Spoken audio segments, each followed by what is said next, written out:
Welcome, everybody, to a new episode of the I'm Doing Great podcast. What the fuck? What do I always say? You guys look so cozy over there. I'm a little bit. Well, it's kind of weird because I kind of want to start it on you just so that there's like a reveal. But now people already know. You spoiled it. The I'm Doing Great podcast, episode number 12. Before I even say anything, we're going to start off with our sponsor, Fog City Vintage. At Fog City Vintage on Instagram and all other social media challenges. Do you like watches? More or less. What about like Rolexes or anything like that? Sure. Okay, sure. So go check out Fog City Vintage watches. They're great. They love us. They like you. I was told. I was like, we like John. I was like, see, okay, cool. What we should have done is had John in a location where we couldn't see his face, and then introduce him as the young generation white supremacist of the internet.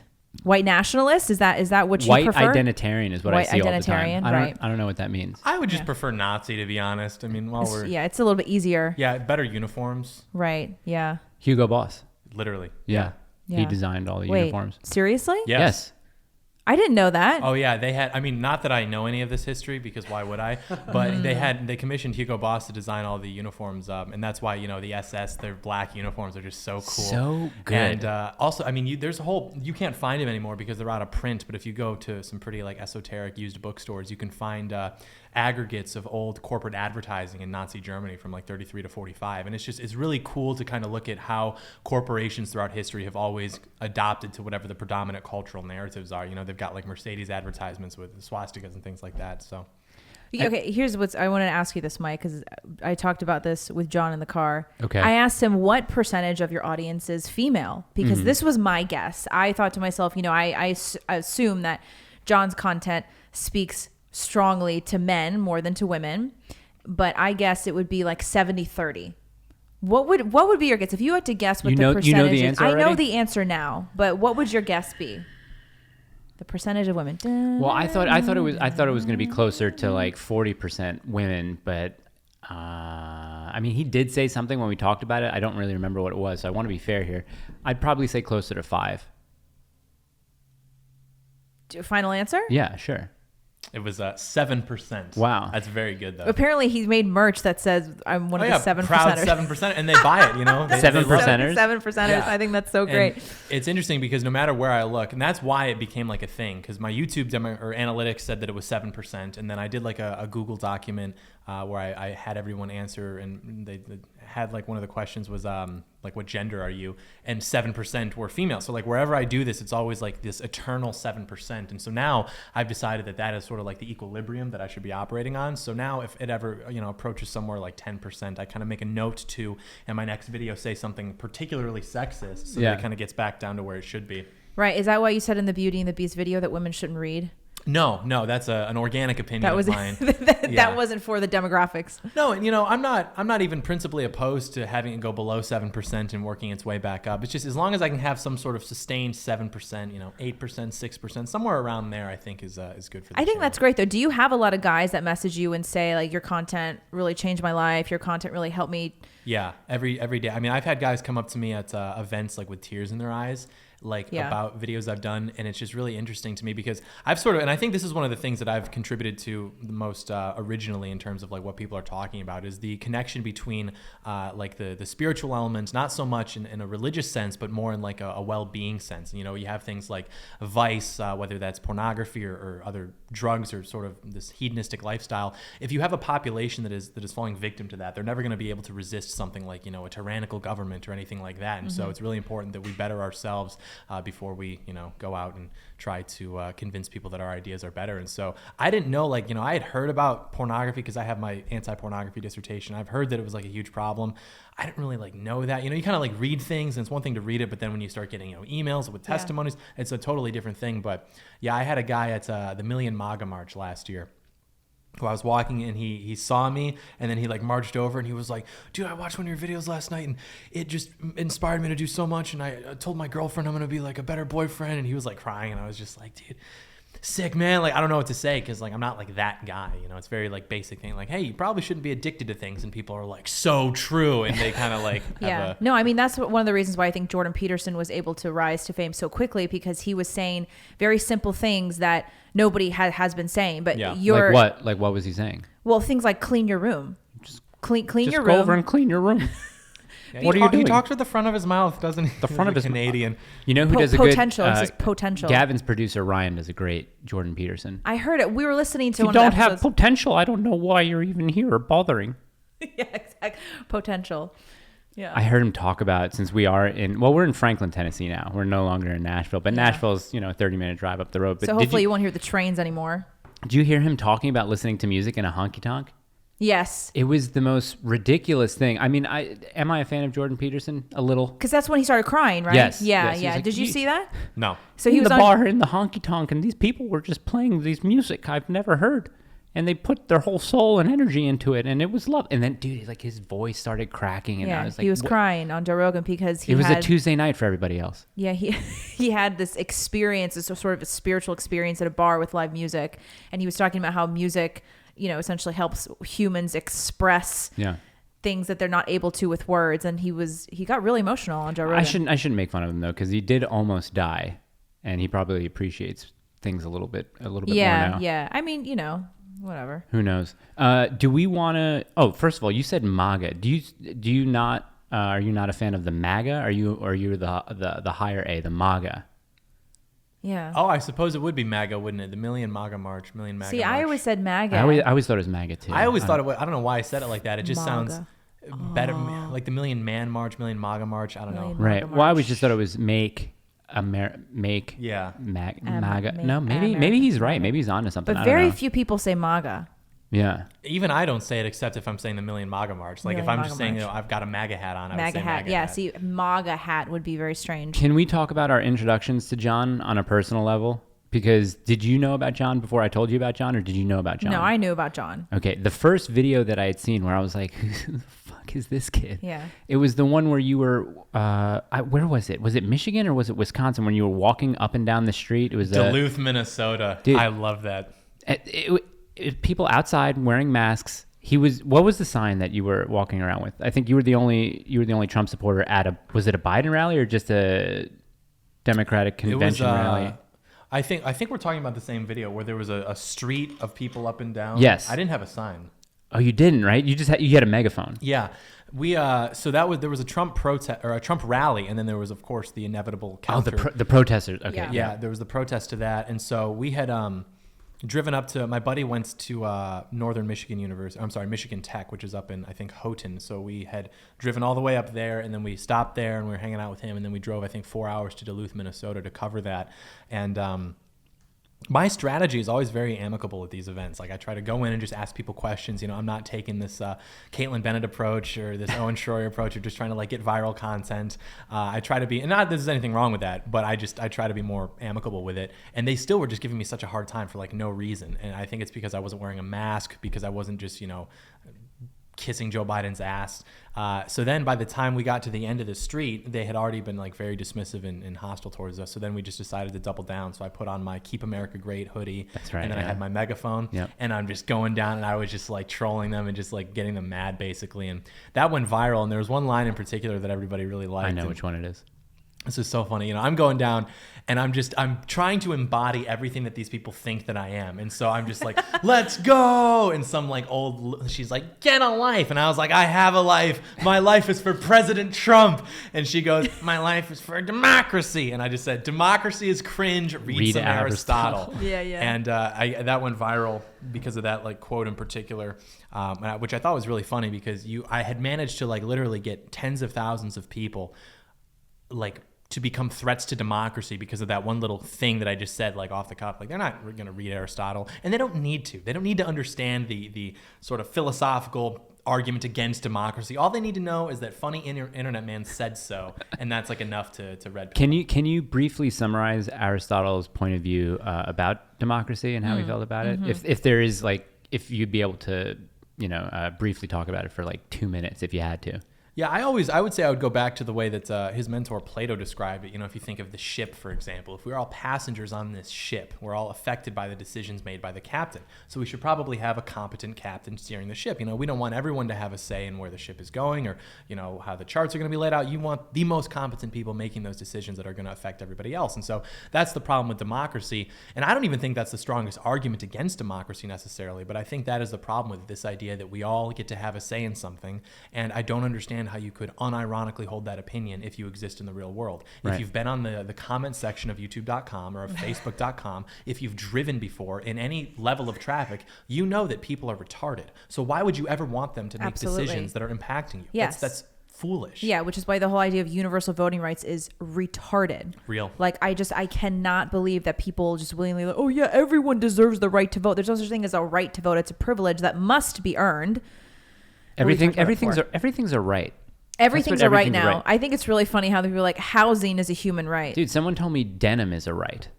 No, come on. Yes, this person came into the shop one day and he said, I'm thinking about starting my own clothing line specific to denim where I make my own jeans. And it was almost like a Tom's that was their revenue format. If we sell a pair of jeans, we're going to give away another pair of jeans to someone who's not fortunate enough to be able to buy a pair of jeans. Like, how much are those jeans?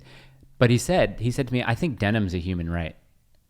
And I said, well, was he trolling you? No, he was sincere. I said, well, what does that mean? What is a right? Can someone just come up to me and take my pants basically because they don't have any? Just because they say it's a right? Like, I don't know what you mean. So is food a right too? Food a human right? Housing is always a good one. Housing is healthcare. Right. They always say that. Right, yeah. Yeah. But I was talking to John in the car about, so one of the last videos of his that I watched was his review of Beauty and the Beast. Have you seen that, Mike? Yes. Yeah. So it's great. There's one line that I love. He talks about like the unchecked feminine spirit. It's true. And it's something that I never articulated it this way, but I think we've talked about this before.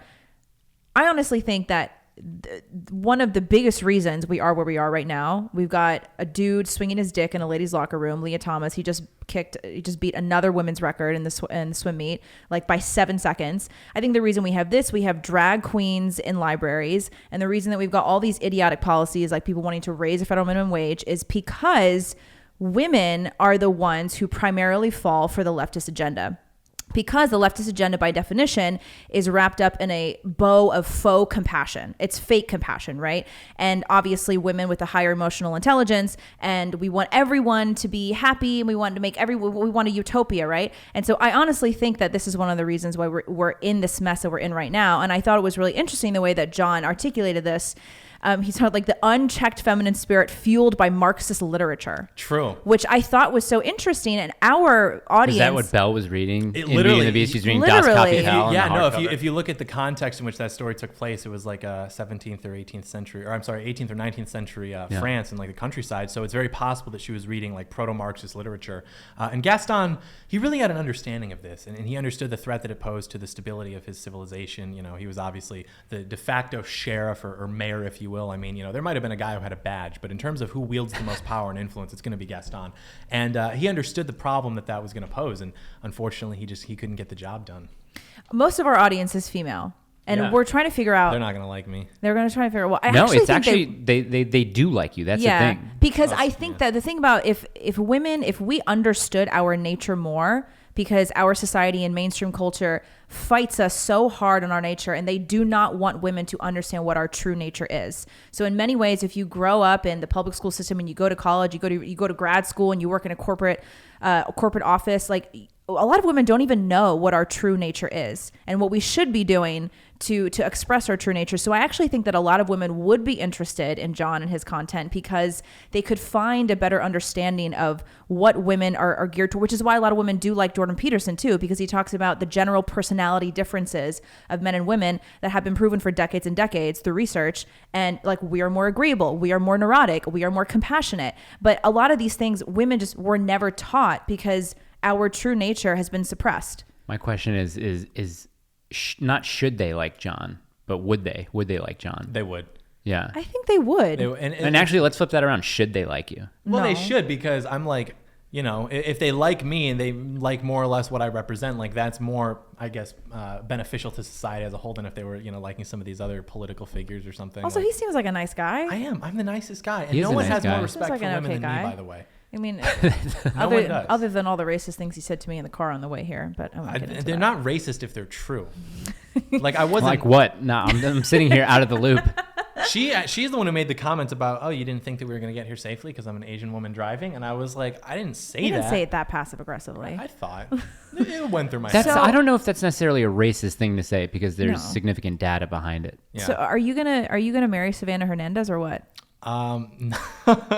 I Sav with one N. She's a great friend of the show, even though Mike doesn't like her. Go follow her. It's not that I don't like her. I just haven't met her yet, and I feel that there's a little bit There's of beef. Yeah. That's how I feel too. You know, I haven't met this girl yet. You speak very highly of her, and of course, I value your opinion. But you know, I'm So just there's here no to, wedding in the future. Well, I'm just here to talk about politics. I'm here to talk about Beauty and the Beast and how it pertains to my views on male. Can I and ask female him some roles in questions that society. people have Oh yeah, submitted to us? yeah. Wait, before we do that, I do want to get into the what was the phrase? Unchecked feminine spirit. The unchecked Oh, feminine sorry. spirit. Let's Let's go back talk to about that. that. It's so true because no society, I don't know if you know this, but this is like historically a fact. No great society has ever survived the sexual liberation of women. Have been sexual revolutions throughout the Islamic world, in Europe in the 1500s. We had ours in the 1960s. No great society has ever been able to reverse that decline once it starts. So the problem with the, the unchecked female spirit, it's not just that, you know, the feminine is the chaotic and the masculine is the order. The problem is that in order for that feminine spirit to manifest throughout society, that presupposes that men have become weak, because no woman who ever feels romantically or sexually fulfilled as a woman in society would ever feel the need to strike down the man. So what happens as men become weaker because of a decadent society, they don't actually embody that same masculine spirit. They become basically like a caricature of that or like a shadow of that. And when women don't have that actual force in their lives, they resent it, whether it's because Yes. their fathers didn't do the job Right. properly, their boyfriends didn't do the job properly, their husbands, whatever. And so that's what they're rebelling against. And so it's not just to say that, you know, oh, women are crazy. It's that women are allowed to become crazy because men have become weak. And so that's the problem with this sort of like unchecked spirit, is once you've got a generation of weak men and then, you know, these emancipated females, you'll have single motherhood Right. households, for example, and men literally are raised to learn that their survival is dependent upon like a female's approval of them or like a woman's approval of them. And so, you know, they go throughout their whole life and they start simping because they're like, they've been trained because they grew up with a single mom. Just, oh, I have to, you know, be really nice to this girl and I'll be Prince Charming and then she's going to like me. And this is why Gaston is so important and why we chose him to sort of illustrate this whole thing that we've been seeing in the West for the last few generations. So here's a question, something I've been thinking about. Do you think that the Hollywood narrative that has been around for quite a few decades now, that we see in film, TV, just the idea of romance and what love and marriage should look like, right? Do you think that has had a really big impact on the way that women view marriage? Because this is kind of, I mean, I guess it's controversial, but I actually think that women should not approach marriage with the primary focus on love. Mm-hmm. I actually think that is detrimental to women, to think that there is this white knight in shining armor who is romantic and who adores you and who loves you. I don't think that is the foundational recipe for a healthy lifelong marriage that is going to be good for society. Yeah. So like you see a lot of, I mean, it's been going on for decades, just this idea of what love is and what marriage should look like. And I think Hollywood, the mainstream culture, has infiltrated our thoughts on marriage so much that the women have a misunderstanding of what marriage should be. Yeah, and then they feel unfulfilled. And I think Right. it's now like 2/3 of divorces are initiated by women because we have no fault divorce laws. And so literally... And women cheat on men more than the other way around. Oh, all the time. Yeah, and they because they just Really? feel Yes. unfulfilled. That is Yeah. Oh yeah, everything that you've ever seen in media where like, you know, the girl's heartbroken because he cheated on me. Women cheat so much more than men. Yeah, and when it's they really cheat, sad. it's worse. Yes. Because when a man cheats, it's just like, I'm a guy, you know, it can literally mean nothing. But when a woman cheats, it's because she doesn't respect her husband. Right, because biologically it's different. Oh like men my want to just God. spread their seed, right? Wait, this is what. Okay, so I was on Netflix yesterday and I was watching. Do you know who Ali Wong is? yeah. Ali Wong. She has her newest comedy special, and she talked about this. She says when men cheat, it's expected, but when Right. women cheat, it's this whole big deal. I think it's totally different. Yeah. But she was saying, she was like, men don't want women who are in positions of power, who get a lot of respect, who have a lot of money. Boys don't want that either. And I'm saying, wait. If I'm a young dude, why would I not be attracted to a woman who has power, money, and respect? Like, that means I barely have to put anything into the relationship other than the physicality of it. But that's the problem, because as a woman, she's always going to be seeking upwards. Yes. Right, So right. If you're Right. not able to provide to her like a greater level of something, because woman's purpose is basically, I mean, this is why your audience isn't going to like me. Like a woman is. No, but you say everything that Gina will say. It's true. Yeah, I probably have said this. What are A you gonna woman say? is fulfilled through validation that she gets by being partnered to a man. Like a man is validated by Yes, his a man and mission. family. Absolutely. Exactly. And the woman is validated by saying, this man has this great mission and he's very successful and he's well liked and I'm his woman. That's her Right. whole purpose. Which to is why bear his Gaston and children. Belle that is the storyline. Exactly. Yeah, because It's a she tale as old rejects as that. time. Yes, Exactly. So she Belle's rejects just it. been neglected by her father for pretty much her whole life, he's right? Not, Like, he's considered to be this old goofball in the community. The mom is not present, and she rebels against his failed authority over her by basically Right. becoming involved in this sort of like a trans species relationship with the beast. Who, remember, we know as the audience that he is a human. She doesn't know that. She thinks she's literally like dating this like wolf creature.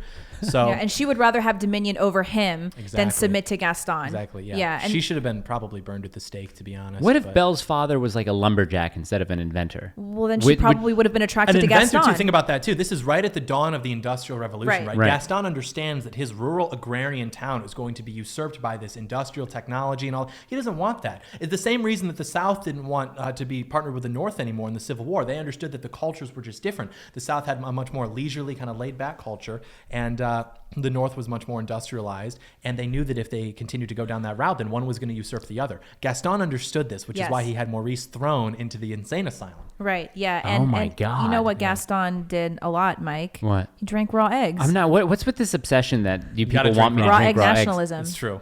Oh God. Yeah. Yeah. All right. And Well, he I'm was gonna put you. also- How many do you eat per day? Unironically, I drink usually about 12 eggs a day. Like, Are you serious? Is Yeah. this a real thing? it's You're- okay. So it's real, but you have to do it properly. Like, you have to get good eggs from like a local farm. We have our own chickens. We just got our own Excellent. chickens Yeah. yesterday. So like we get our eggs from a butcher shop who sources from a local farmer like down the street, and Because you're going to start drinking raw Do you drink eggs. them all at the same time, or do you do like I do 3 like times four, a day? 4. I've done like 8 before. The problem is it's like because of the texture of it is very like mucus like. You're Yes. gonna gag initially, and Yes. so you can mix it with like with orange juice and a little bit. Well, of she vanilla tells me she's extract. like, put it in your coffee. Yeah, Like, they why do am I that. gonna I've do seen that? people. Do they whisk it and they then they whisk put it the in? eggs into cream and then put it in their Yeah. coffee. It's I've just seen not that. gonna happen. But I've Because- seen women do that. I mean, I think dudes should just talk. I All eat of the the- eggs. I eat the meat. I eat them. The problem is, I like eating eggs, but I can't eat as many eggs as I can drink as many Right. eggs. That's true. And Right. they I mean, are, that makes sense. eggs and red meat, all the things that they told you are the worst for you are actually the best for you. And so I just simply overconsume everything that the regime tells me not to. Well, yeah, because they tell you to eat a lot of grains. Yeah. Eat your grains. Yeah, eat 11 servings of pasta a day. That's literally what they published. And then my mom even, she's so red pilled, but then she's like, well, Johnny, you shouldn't be drinking all those eggs. You're going to get cholesterol. Cholesterol. Yeah, Mom, you're blue pilled. Sorry, you don't get it. I'm just drinking eggs. My mom in was front of always about milk until I met Carly, and Raw she's like, milk? don't. Raw she's like, milk is that, but is- she's like, don't drink cow's milk. Why would I you was do going to, that? are you suckle pilled on breast milk? Do you drink breast milk? I mean, the thing is, I feel like I've tried to get my husband to drink it. See, I didn't want to ask. You tried yours. You told me. I tried mine. Yeah, I tasted mine. It's very sweet. You invited me into your studio. You picked me up from the airport. I didn't want to ask because I made you stop at Chick-fil-A. I made you stop at Starbucks. I didn't want to ask for breast milk because I thought that'd be weird. But like, I mean, I have 4 ounces in my bag. But yeah, I mean, I did watch something where I think like weightlifters who were married Yeah, and like- who had kids, they would Yeah. get the They breast get milk for their networks. for I their think it would be shakes. really good for Adriano's jiu-jitsu practice if he had some breast milk. I I've should been probably trying put it in to, his coffee a little bit. I've been trying to find like a local network in Texas where I could like get breast milk because it doesn't make sense to me why all of a sudden we're drinking breast milk. It's very good for us, and then all of a sudden we like switch to cows. Like Yeah. cow's milk is good for you too, but it seems more correct to be drinking like Yes, breast milk The from cows like have a- it right. They're drinking Yeah. other cow's milk. Did you ever drink Carly's breast milk? No, Did you ever try it? no. Really? Some No. guys are kind of grossed out by it, huh? It's not that I'm grossed out by it. I just feel like part of it is that I'm grossed out by it, but then the other part of it is I'm a little unworthy of it. That's for the child. It's for the child, not for me. Well, that's kind of sweet. Yeah. John's like, screw that. Give me I'll that. take all of breast it. Yeah, survival of the fittest. So do we want to do any questions before we get into other Oh yeah, stuff? or I can do. Yeah, I want to do. I want to do the questions because you said there was a good one that I haven't heard yet. There are a couple good ones. Like, follow, See subscribe. if I on got YouTube. any good ones too. I'm afraid my followers don't know who John is. Well, this is from Because you somebody- haven't followed me back. Is I my wanna get to probationary this period question. over? No, you have 24 Okay. hours, but that All was right, here we Hold go. on, because I put 2 different. Oh, here we go. Okay, so this is from someone who's named Smart Guy Good Stuff LOL. He says, denounce white identity politics or stop LARPing as a Christian. I don't know what that means. Sorry, read that again. He wants John to denounce his white identity politics, or if he doesn't denounce those, he should stop LARPing as a Christian. He's Catholic, though. You're Catholic, right? Yeah, I'm Catholic. Catholics. I'm Protestant. Protestant. Okay. We got the Catholics over here. What I would say to that, I can't help but just be repulsed by how stupid that question is, because it's like, one, LARPing is a Christian. Who are you to call into question my relationship with God? Secondly, denounce white identity. I'm not going to denounce anything ever because I'm not a pussy. Like, I'm not afraid of ideas. I'm not going to hear an idea and be like, oh, this is a scary idea. It's like, what book was I reading on the plane? What? Don't answer that. Yeah, I'm not. But I like to read alarming books when I travel because it makes people uncomfortable. And that I did that on the train, New York. I was reading this book when I lived in L.A.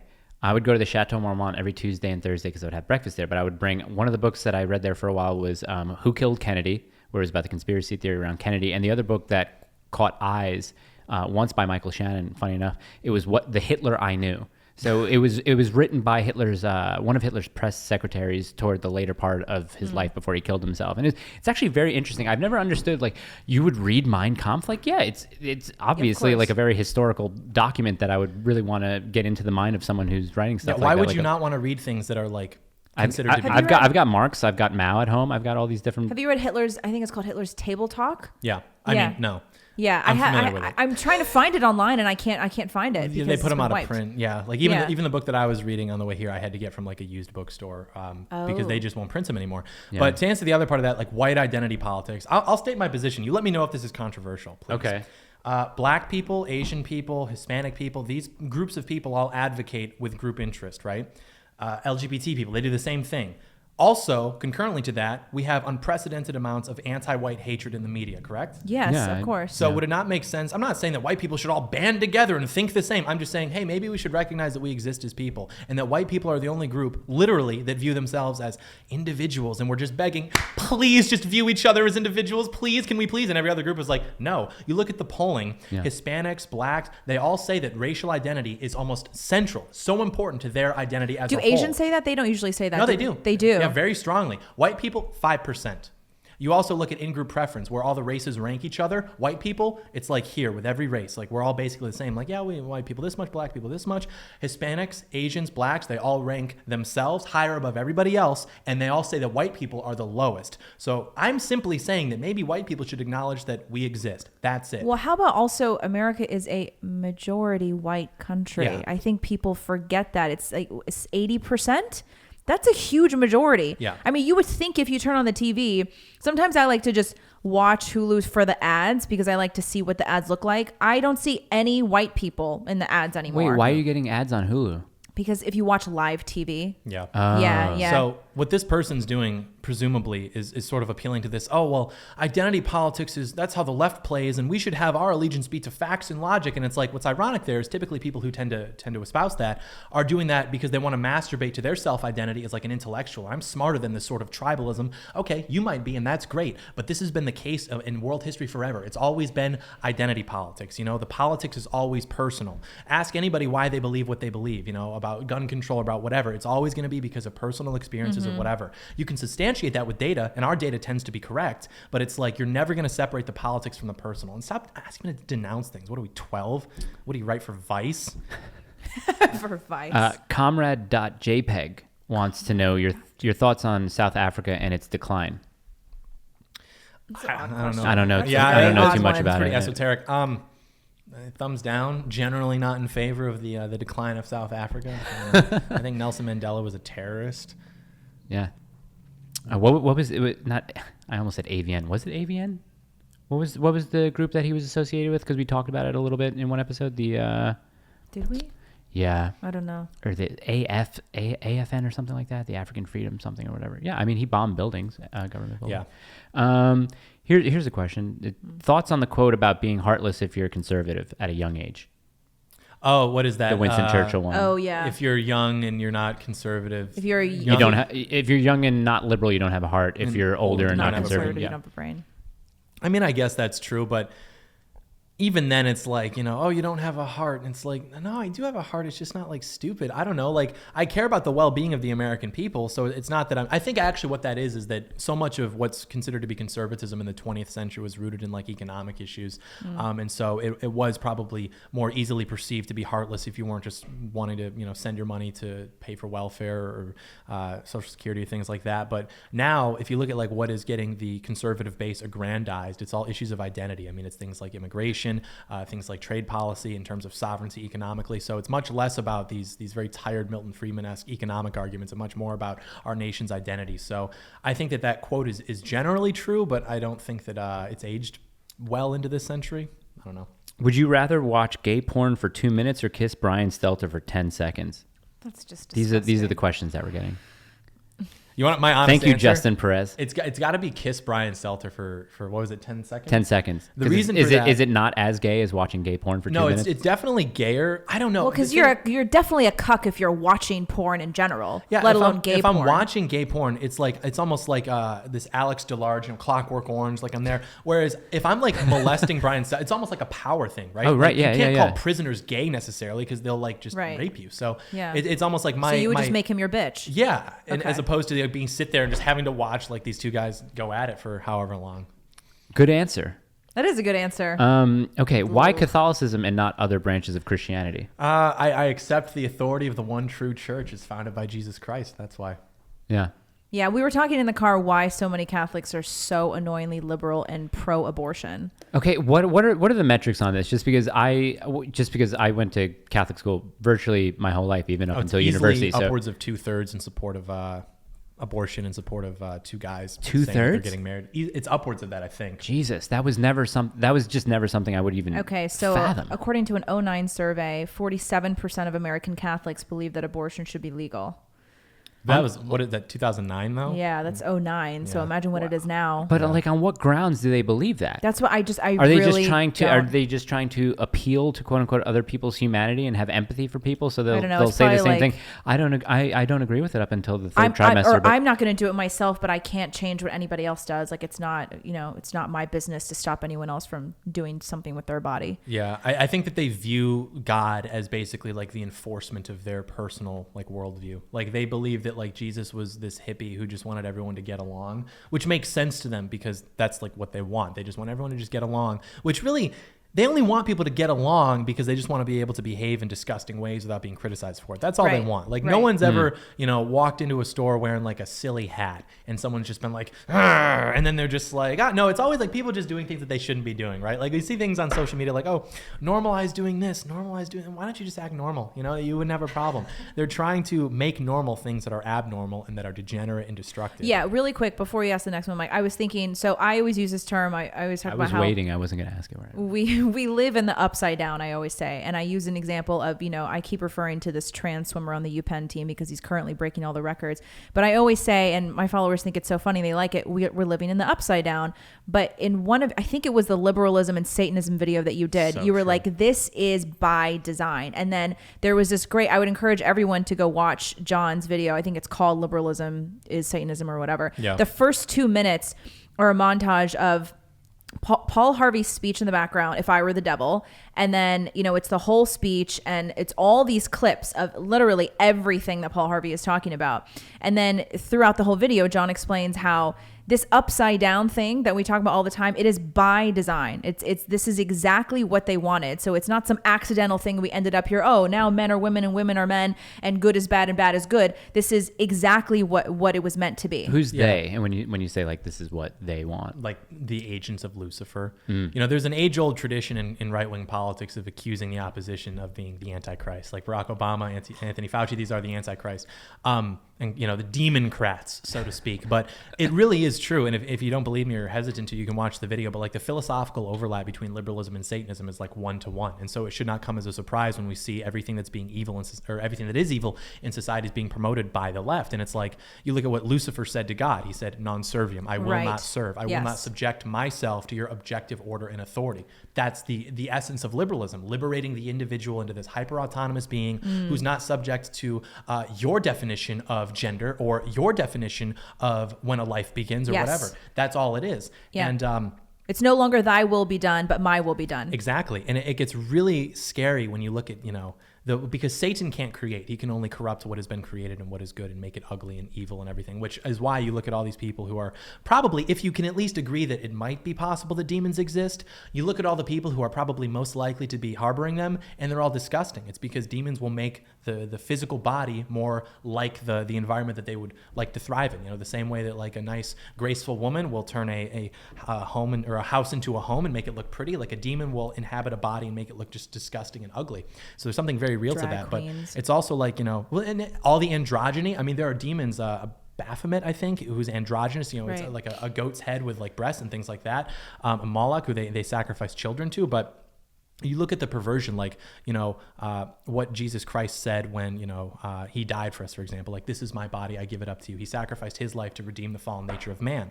What do the feminists say when they want to kill their babies? My body, my choice. Yeah. So that's like kind of a perversion there. Or even, when you have transgenders who get like sex changes or whatever, you look at how, God took a rib from Adam and made woman, like, this is from my body to you. And what do? They take a graft of skin and they do it from their own bodies, and they like create this like fake like dick thing, and it's just weird stuff. Instead of a man creating a woman with his body, it's like a woman trying to create a man from her own body. Yeah. Very disturbing stuff, because again, they cannot create anything or maintain anything beautiful. They can only pervert and destroy. And that's the essence too of like all of leftism, is just cultural entropy over time, just destabilizing society. And that's really what the conservative seeks to do, is just have a grip on that cultural entropy to prevent that from happening, which is why we lose, because we always want to play into their framework. There's one other thing you said in that video towards the end, because you gave the two examples of drag queens and abortion. And I never thought about it this way, but it makes so much sense, because I have a visceral reaction when I see drag queens as a woman.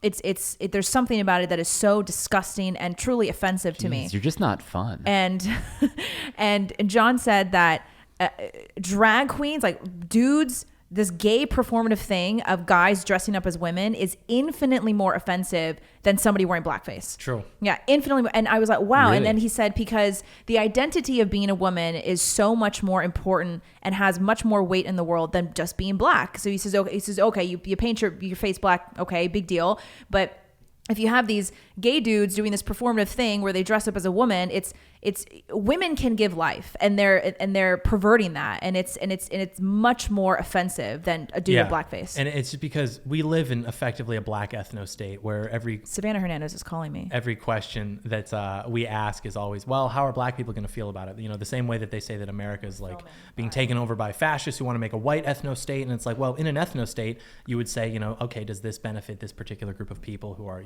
the group in question? But like in America, we do that, but with black people, and so you can't wear blackface because that is just so offensive to them. And it's like, why? Like, what does it mean to not be black? Like, oh, I don't know how to make what I mean, the way that they talk about it on Twitter when they want to be like, white people could never, they'll say, you don't know anything about spades, you don't know anything about barbecue. And it's like, okay, fine, but what about like giving life? What about nurturing? Like literally having your anatomy constructed such that you can like harbor and nurture like a being. Like that's incredible. And so to have men fetishize that and turn it into this like weird kink sexual ritual thing, and then have to have everybody just agree that this is like what we're doing and now, then force it on kids. Exactly. That is so much more offensive than like painting your skin. Justin well, now men are having postpartum depression now. I don't know if you saw that. Yes, that's right. Yeah, men are having postpartum depression because of course, from a baby being born by a surrogate, right? Even there was an actress, Jamie Chung, some Asian actress.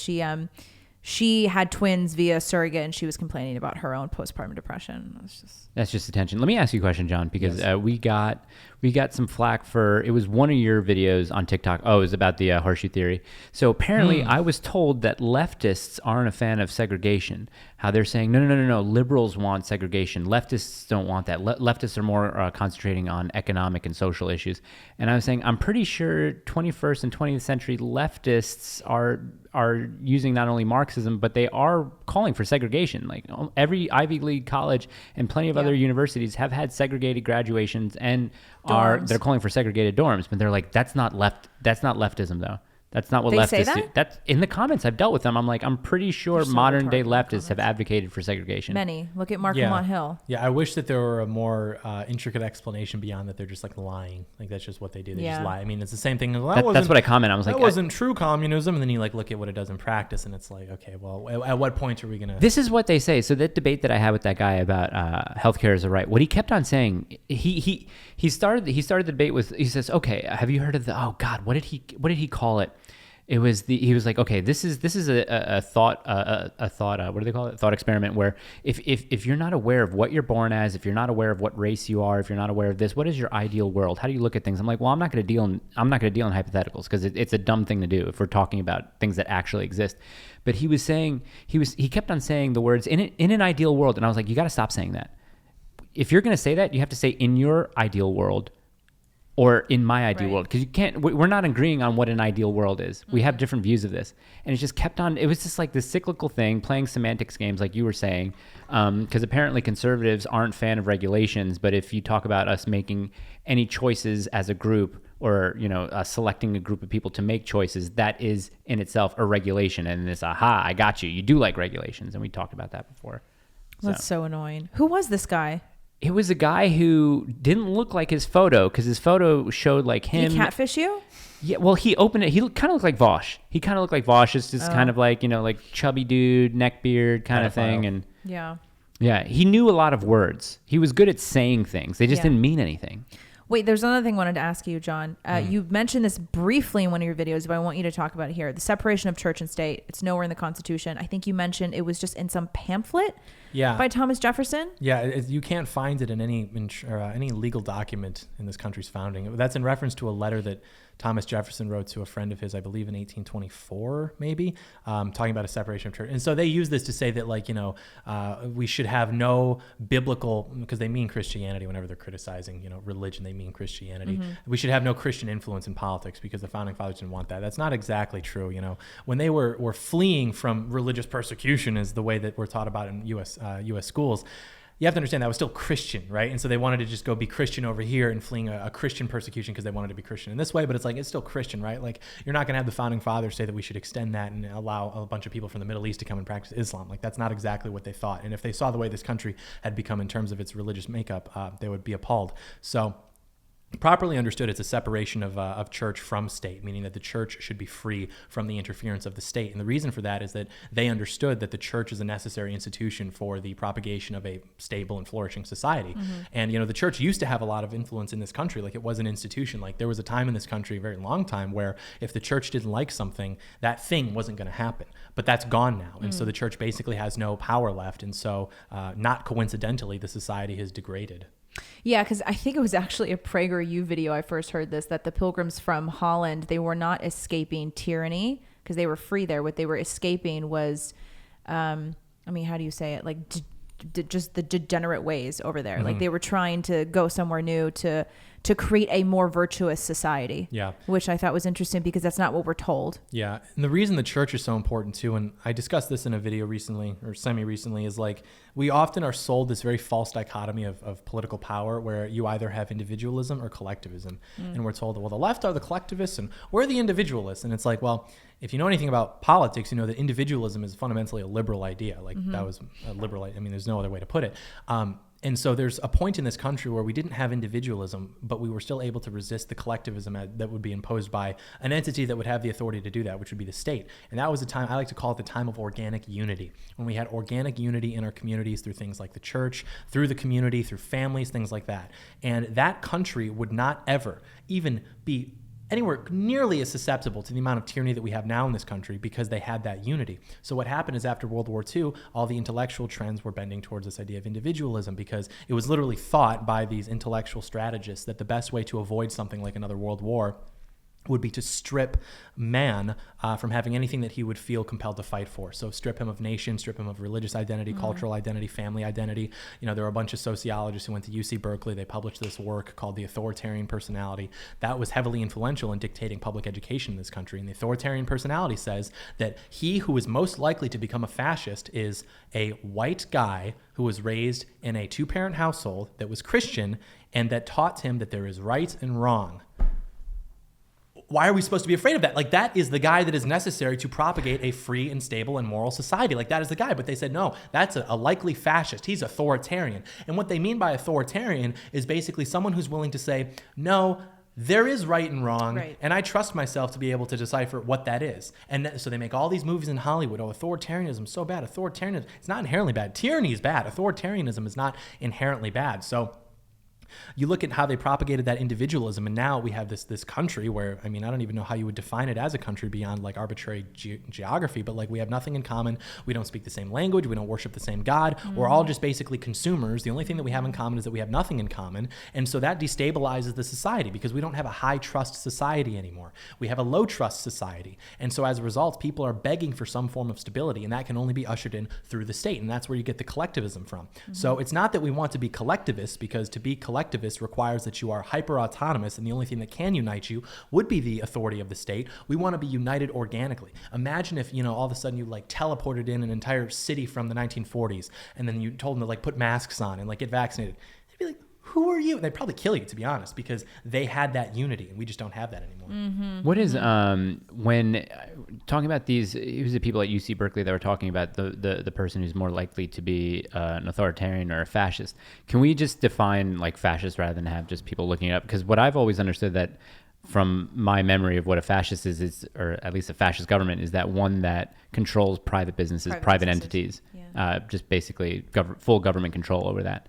Is that now, like, can definitions of fascism be a little bit different from each other? Is that kind of... Absolutely. And I mean, fascist over time has basically devolved into that which is in opposition to the liberal democratic regime. Right. And so, like, I'm a fascist because I say those things. I'm like, hey, we should have two-parent households, and we should teach that there is right and wrong, and we trust ourselves to know what that is and wield power responsibly. So that's like what a fascist believes. And so it's this idea of like using all of that propaganda apparatus that has been built up since World War II to just teach you that the only thing that is like the worst is fascism and being a Nazi. I mean, like, everyone knows that from day one. The worst thing is to be a Nazi. You can make a movie making fun of any other group of people and you're going to get flack for it, but everyone agrees that Nazis are the worst. Great. The problem is they also control the narrative. So it's like if they start defining anything that's in opposition to what they want to do as fascism or as National Socialism, now that's going to be a problem because they're pushing these two things concurrently because they don't want to be seen, you know, with blood on their hands, but they can use their control of media to say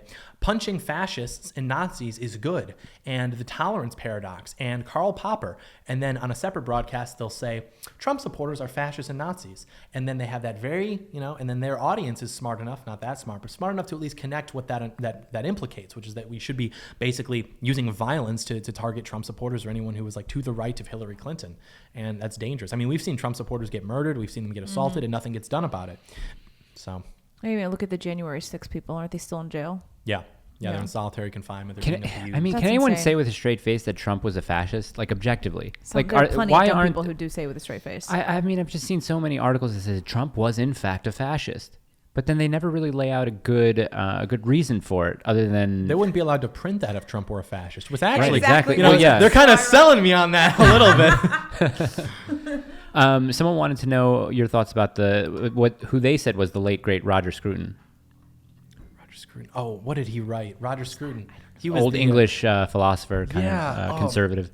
Yeah, and he wrote a lot about aesthetics and about beauty. I like it. I know I've read at least one of his books, but I think that is criminally underrepresented in terms of conservative dialogue, like the fixation on beauty and aesthetics, because those are right wing. I mean, yes. that is I guess you'd say that's indicative of an understanding of objectivity or of hierarchy, which are right wing. Right. Well, we talk about all the time about how there's a certain group of conservatives who frown upon just people in general, but they even frown upon more if you're a conservative if we have objective feelings about art.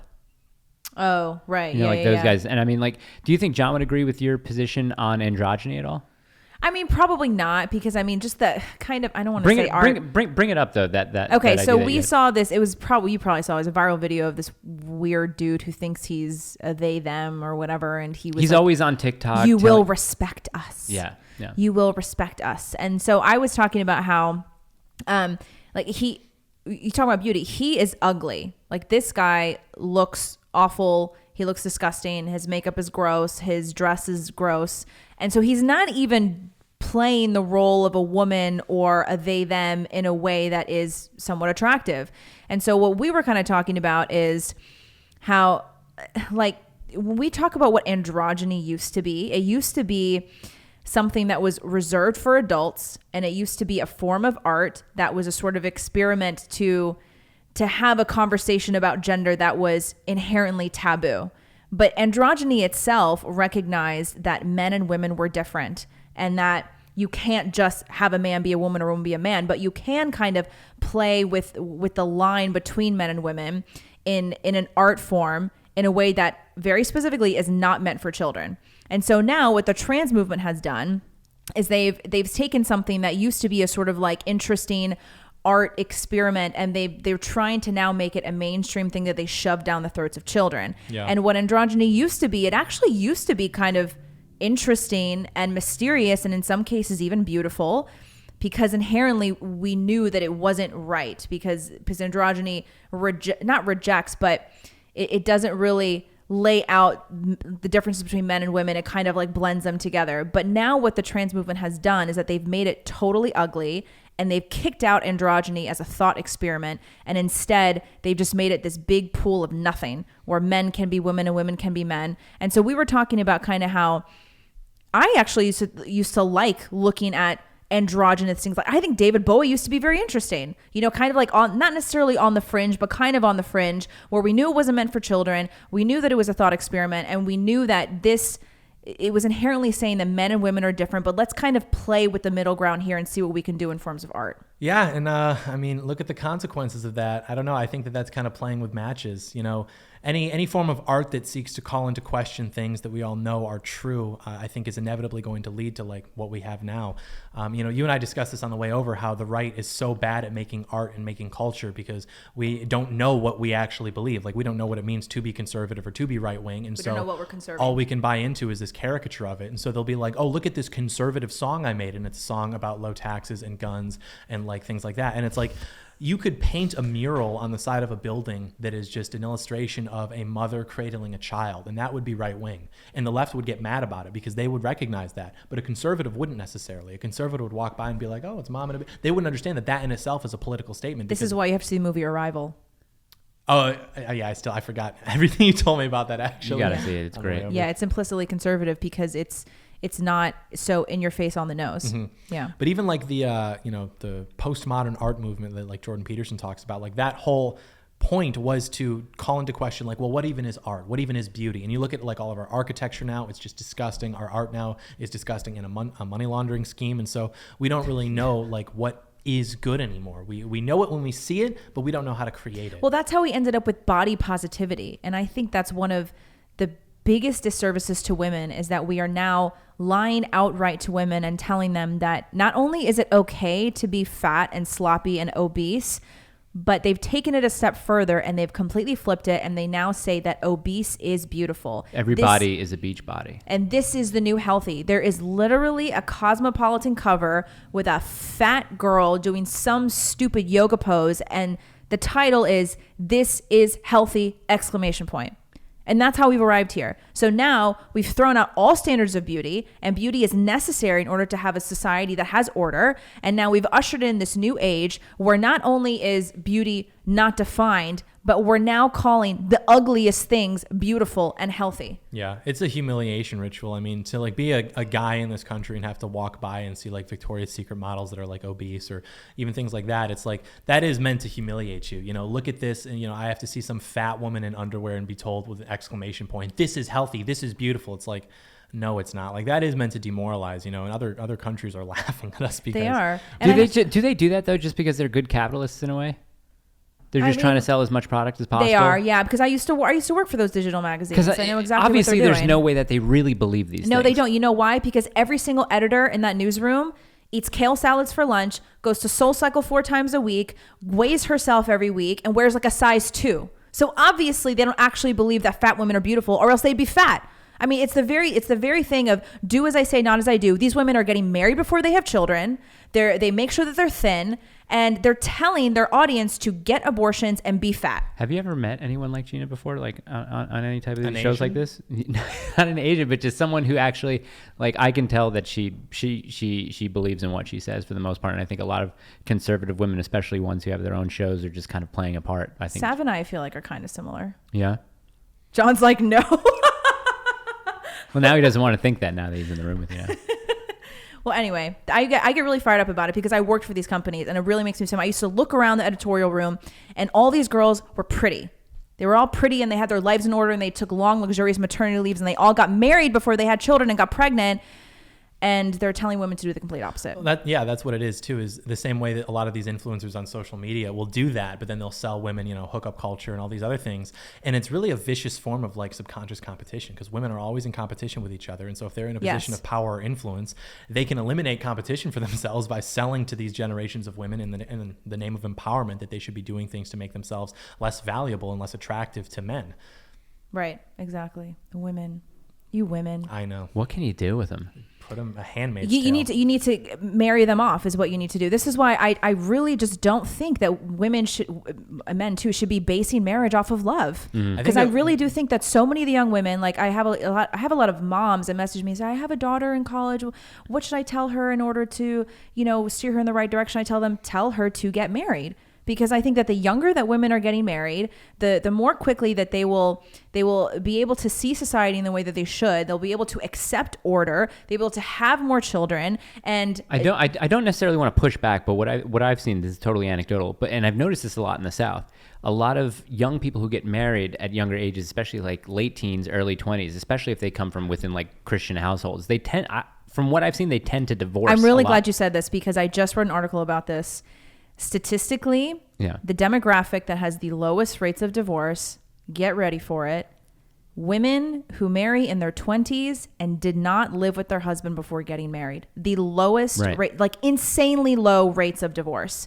And you hear a lot, well, if you get married too young, then you'll probably get divorced. There are some statistics that show that people who cohabit before getting married, if you get married in your 20s, you have a slightly higher risk for divorce. But and of course, obviously, one of the reasons why this demographic has such a low rate of divorce is because they're religious. What are the statistics on if there are any about what are the marriages, the arranged marriages? Are there any? I would actually love to know that, because I think that we should, in many ways, go back to arranged marriages. I was talking to 100%. Carly about this yesterday, because we were watching that show on Netflix, Love Is Blind, and I'm like, what are these people doing where they're wasting time? What's that show? So Love Is Blind is two people are in a pod. You don't see each other. You just talk to each other. And then like within a week of just talking to people, they're like, I really feel I don't know what it is. I feel so connected to you, and I feel like we have so much in common. Will you marry me? And like, so they propose to each other without having seen each other. They just talk to each other for who knows how many hours per day, but they all, it's like a speed dating. They all talk to 10 different women at a time. And these people end up, first of all, they're totally trivializing what marriage is, and they're just making it look like a fucking freak show. But then I'm like, what about arranged marriages? I think those used to be pretty good just because of the success rates of them. I never heard too much of divorced arranged marriage because one of the couples. things about arranged marriages is that you don't marry for love.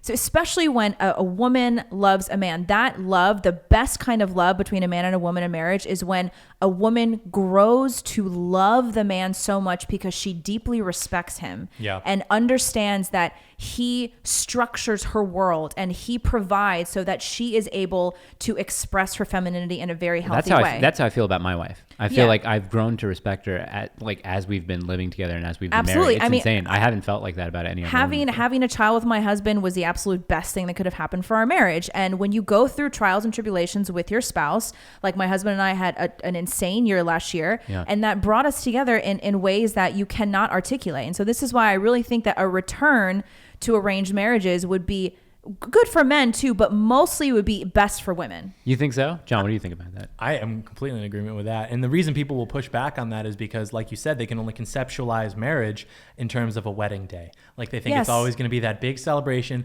and that's not how it is at all. And when you had arranged marriages, like you said, it was like the value of the man in the eyes of the woman was based on like the life that he could provide to her. And so I think it kind of calls back to that old saying, like the only woman who should ever love you for who you are is your mom.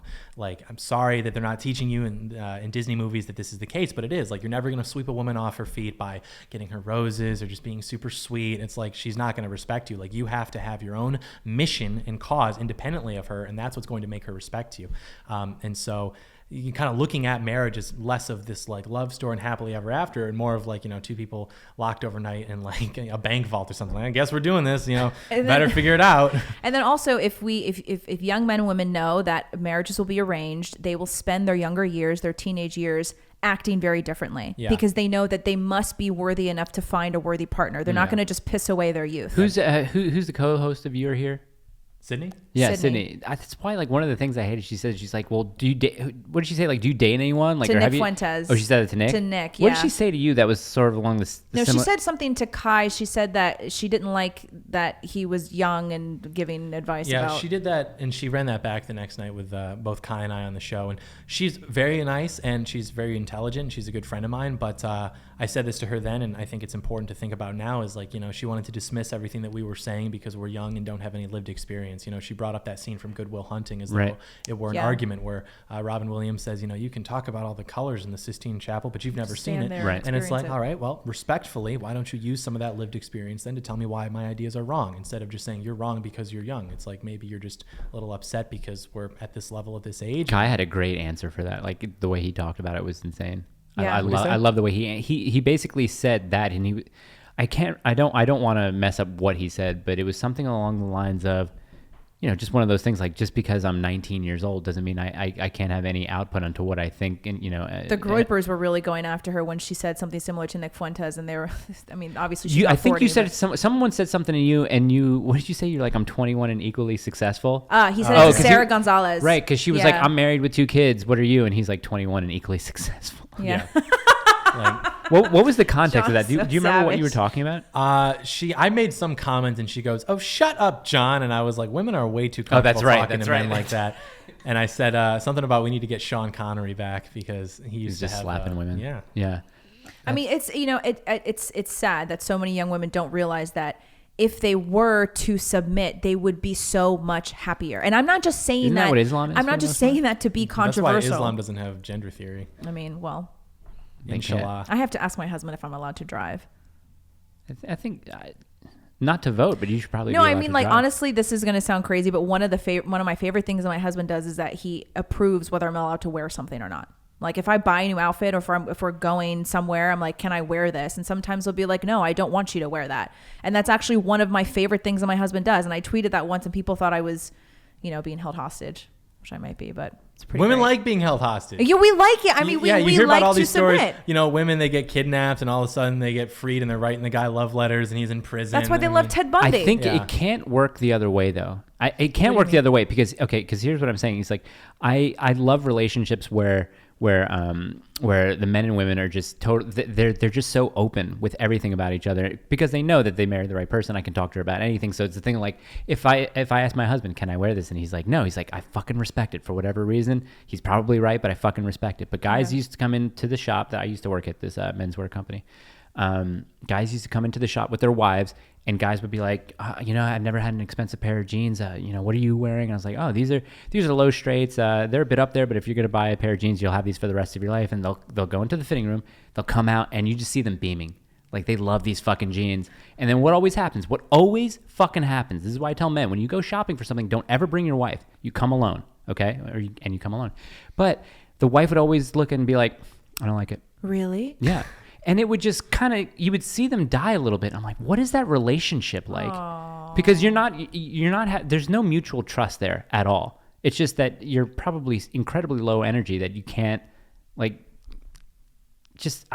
don't know what to say. Like, poor dude. There's something about a confidence in men that's happening. I see it on the golf course all the time where guys get super drunk on the golf course. They don't want to play golf. They just want to get super drunk because they want to get away from their wives. Like, dude, like, what is your life like at home where you have to get away and drink? On a Saturday morning at 8:00 because you can't handle your life at home. The greatest example of this, in my opinion, the concept of the man cave.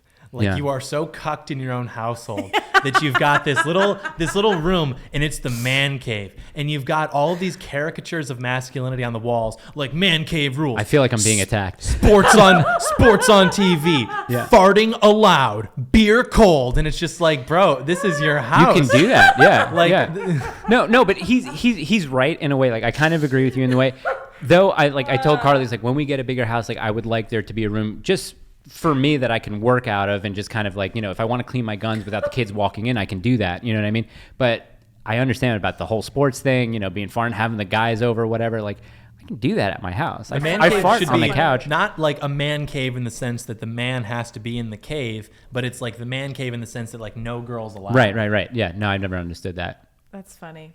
My husband doesn't have a man cave. Well, because it's the thing, like, no, babe, you're not allowed to be in here. Like, I'm here with my friends. Leave me alone. Get out of here. Like, are you Where are my friends? You a 7-year-old child? Are you embarrassed that your mom's screaming, I love you when she's dropping you off to school? Like, well, I mean, sadly, that is what many marriages in modern society look like, is that the woman is bossing everybody around in the house. And everyone's miserable. Like, women don't like it when their husbands are domesticated. No, they don't. They'll say they do. I love, I wish my husband would do the dishes more. It's like, no, you don't. Like, if you look, even they've done studies on this, the way that men complete tasks versus women. I enjoy doing them. I worked at Subway for 3 years. I got so good at doing dishes. But it's also, I think when you have kids, it's like one of those things where guys offer to do these things, and it's almost a relief to when they're like, oh, wow, like fucking stepping up. I like that. But like, when men tend to complete tasks, we do so by boiling them down to like their most basic tenets, and women have a much more like meticulous process. And so what tends to happen is if men are in charge of like doing chores, women will just get mad because we're not doing them like properly, and it causes like problems in the marriages and stuff. And I don't think that women feel as fulfilled when they see like, the house husband, and she's coming home from work and he's, hi, I've got dinner ready. And they might be on Facebook talking about, I love being supported, but they 2 know days that a week, something that's is fine. is like not 2 days a week, that's fine. Yeah, I gotta say, I don't like my husband doesn't clean. I've much, always but I don't enjoyed, to like see my him do dad it. didn't cook every night, but when he did, you knew that something good was coming. He had like the sauce. We called it the sauce, and this was like dad's sauce, and he would make this like once a month, and that was kind of cool. My dad kind of does that too. I tweeted this once, just asking the question, should men know how to cook?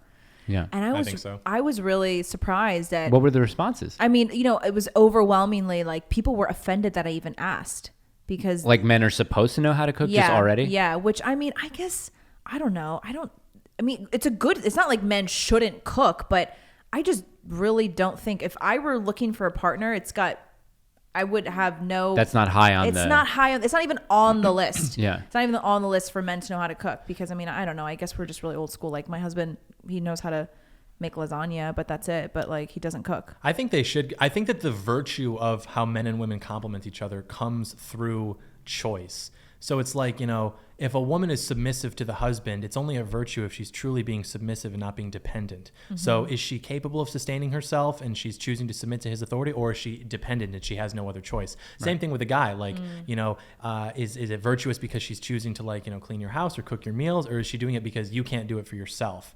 Like there has to be a sort that's of, when it I becomes think, a mommy. Yeah, exactly. Yes. Like, and that's why too, the feminists get so mad. Oh, you're cleaning your husband's clothes in his house. What are you? You're just like basically his mom. Why is that inherently bad? And they're gonna like try to analyze this through like a Freudian lens, which is so stupid because literally nothing that guy said is correct.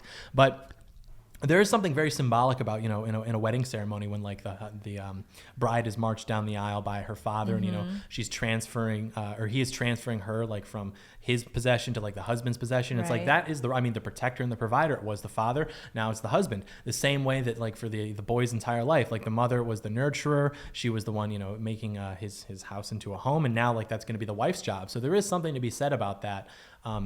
That is often ignored, I think, because it gets back into, women were viewed as property and things like that. And it's like, they were so much happier back when they were viewed as property. I mean, maybe that wasn't the worst thing in the world. What happens? How does that change? How does that pendulum start going back the other way?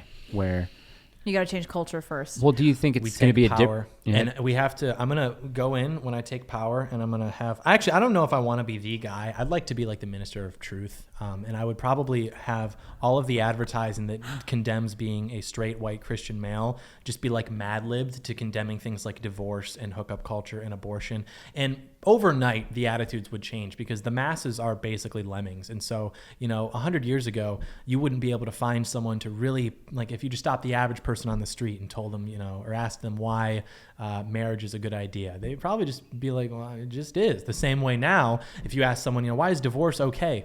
It just is, people just kind of follow the trends, and that's not necessarily a bad thing. I think it's just human nature, but we have to command narratives in the culture that say, once again, that these bad things are in fact bad things, so that people don't feel comfortable doing them. Like arranged marriages were successful because divorce wasn't on the table. It wasn't even an option. Like we're just, guess we're just doing this.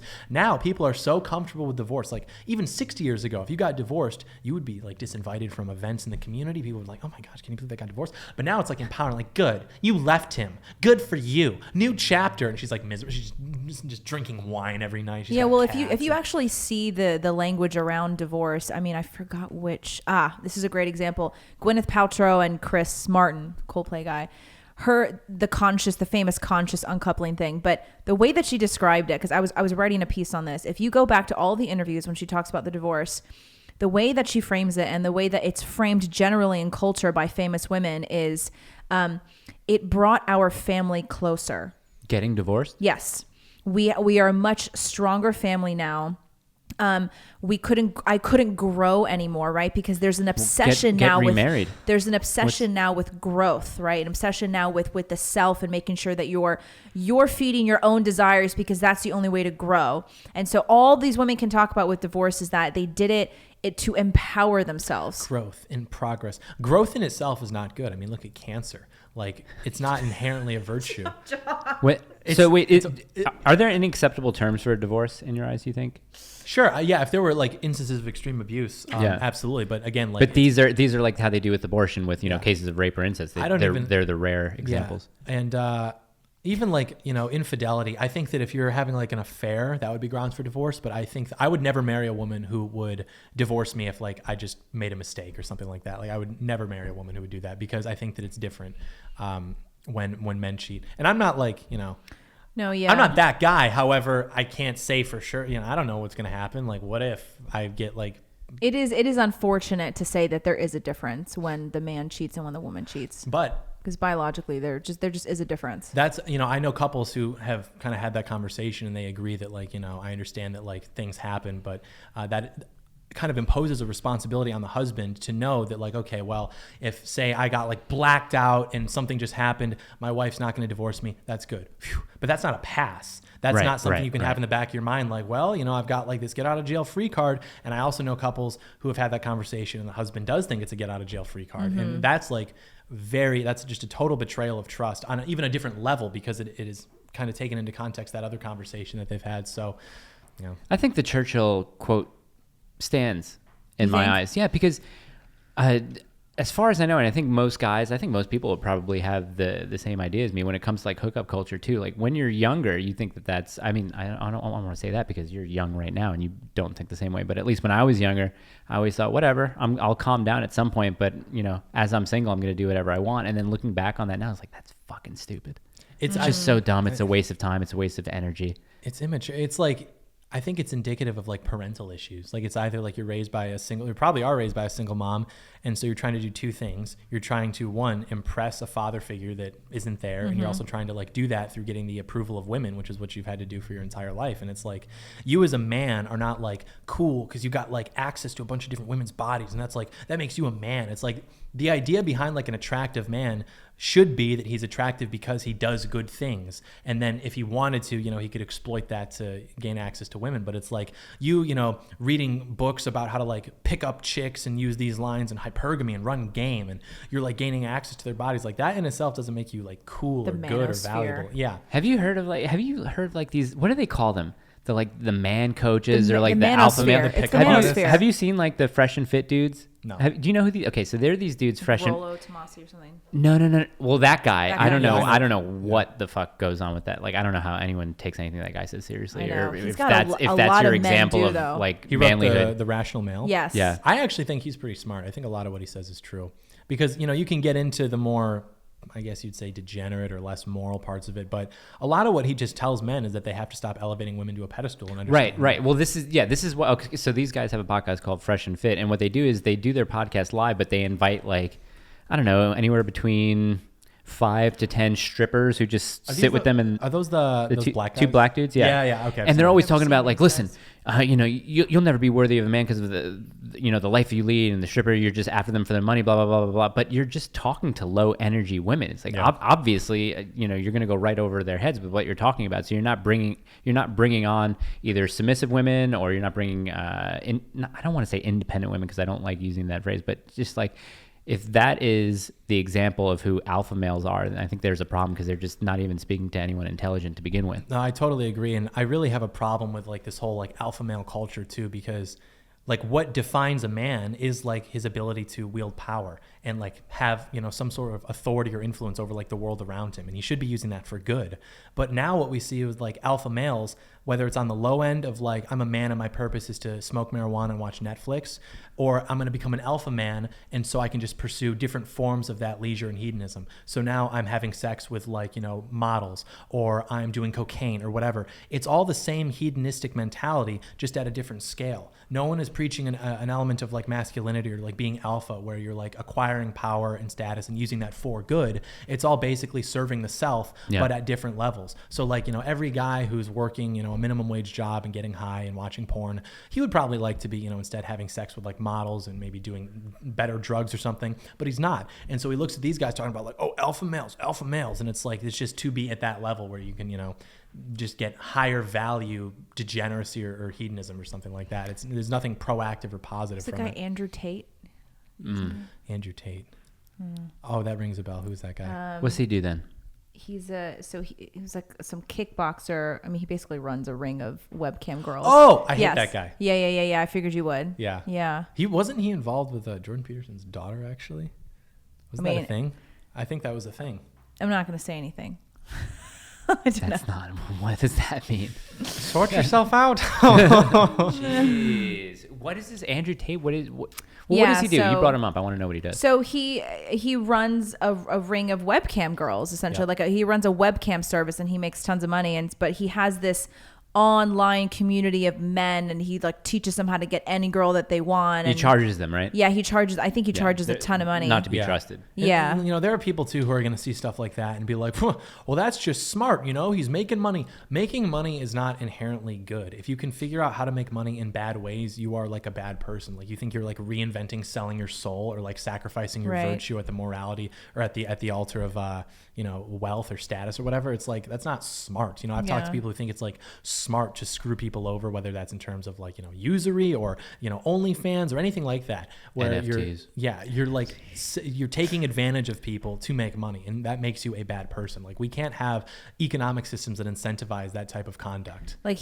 one of the things that he says a lot is a good old Teddy Roosevelt in a way. Real, literally real. Yeah, people point to Teddy Roosevelt they do this all the time. Teddy Roosevelt was actually progressive. I wonder if you knew that, like, because clearly is not. Mike does that voice. And it's just like, no. You have to understand what Teddy Roosevelt will do. He was doing exactly what you were saying. He was. They call him the trust buster, and obviously he was looking out for monopolies. But he was like, if the government's job in any way is to stop people from doing bad things, that they should look at businesses and how they're acquiring their money. If they're doing these by immoral means, then obviously like we should do something about it. And I think that's what he was. That was the main the tenet of the trust busting. Also, it's like with anything that you're doing, you can sit and you can read all the books about it and you can learn all the techniques, but it's like all of that, especially I think with talking to women, because guys are so afraid to do that because it's just weird. I mean, they never had father figures to like teach them or provide to them a good example of and like, today more so because they don't have to. Yeah. And you don't have to physically speak to girls anymore.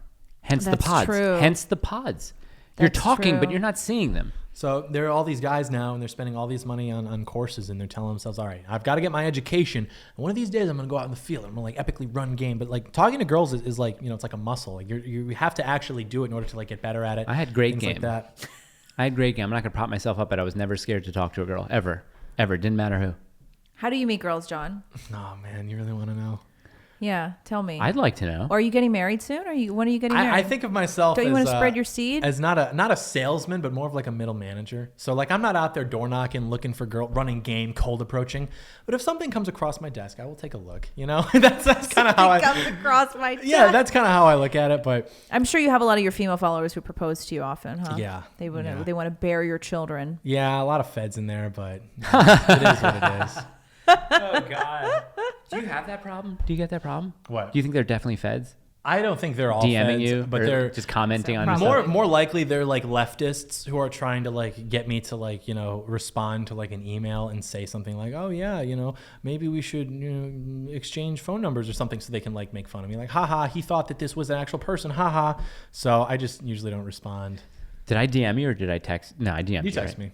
I did text. Because you got my number from right. Yeah, That's right. That's right. So I didn't ask him for his number. Like, Right. I got him. Yeah. Got him. Gotcha. Through mutual connections, I Right. guess. Mutual friends. Well, Savannah's Do you not a friend of do you yours. go out? Like, do you go out to? John what definitely are the goes kids? out. What are the kids? Do they go to For bars? They go to. You don't. Do you sure. go to clubs? No, You go to nightclubs? No, he's probably a bar guy, right? No, and I'm not exaggerating to like seem cool in the eyes of like my audience that might think this is cool, because I understand that this is like totally lame to like a normal person.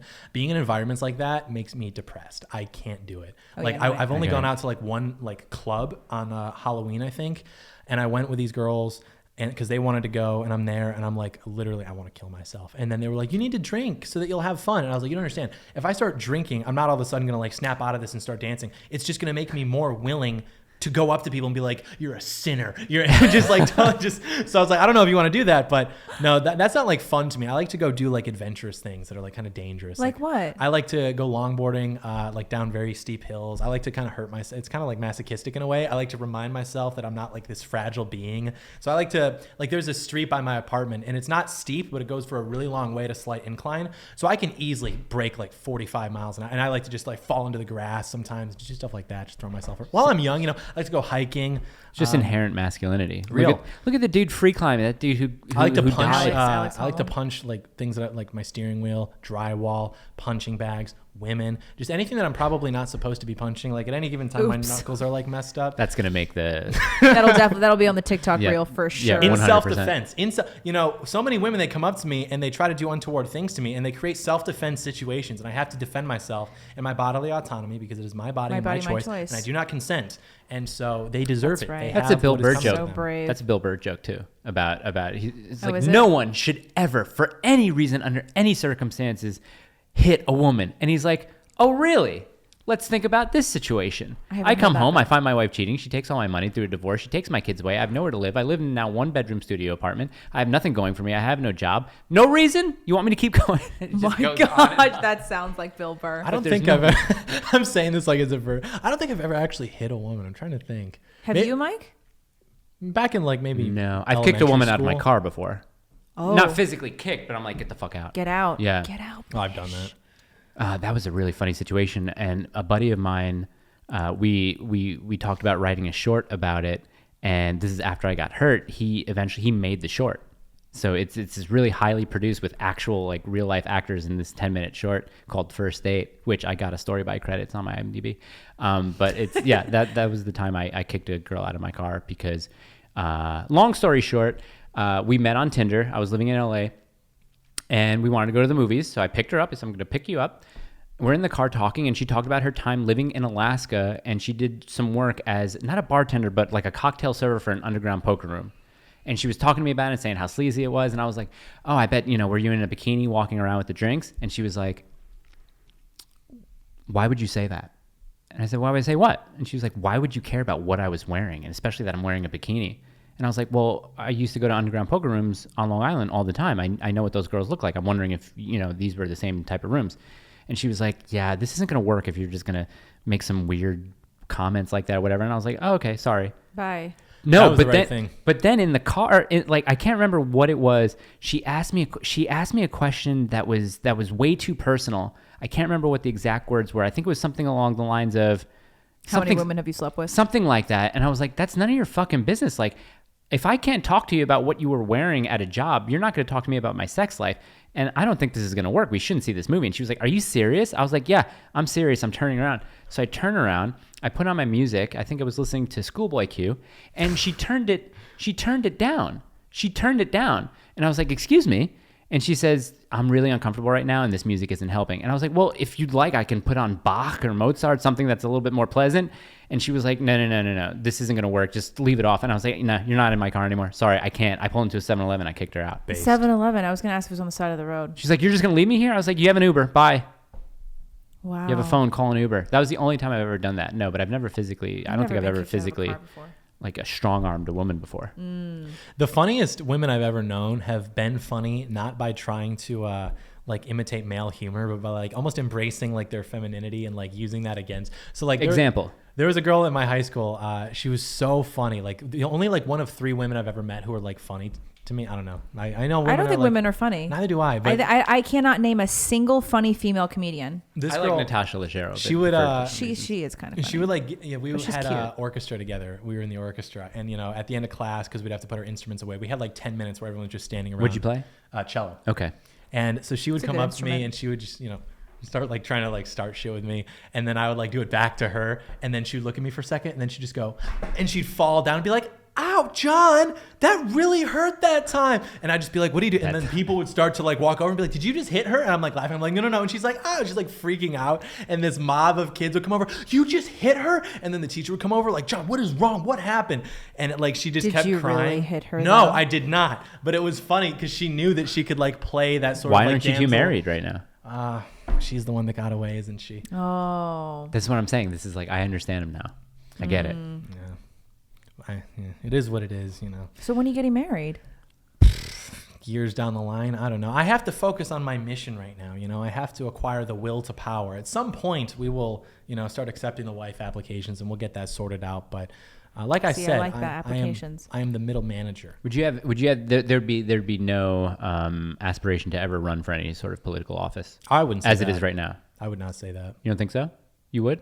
Yeah, no, easily. Yeah. You would. Yeah. Oh, 100%. I'm not. Would you skip Congress or skip the House and just go right for a Senate seat? I will acquire the will to power. I mean, I'm only involved in political media because I thought that it was a good intersection between some of my skills. Like I'd always enjoyed making videos and sort of performing in front of crowds, public speaking, politics, arguing. Things Where do you like record your videos? Do you have a little studio, or do you do it in your apartment? Yep, we built a little studio in my apartment. And before that, it was in a bedroom at my childhood home. Well, that was a question. That was a question from someone else we got. When are you going to make more content? They want to know. It's true. If you look actually in terms of like minutes of content throughout the history of my channel, it's been pretty consistent. The problem is recently I've been having a lot of fun with these like bigger projects. Yeah.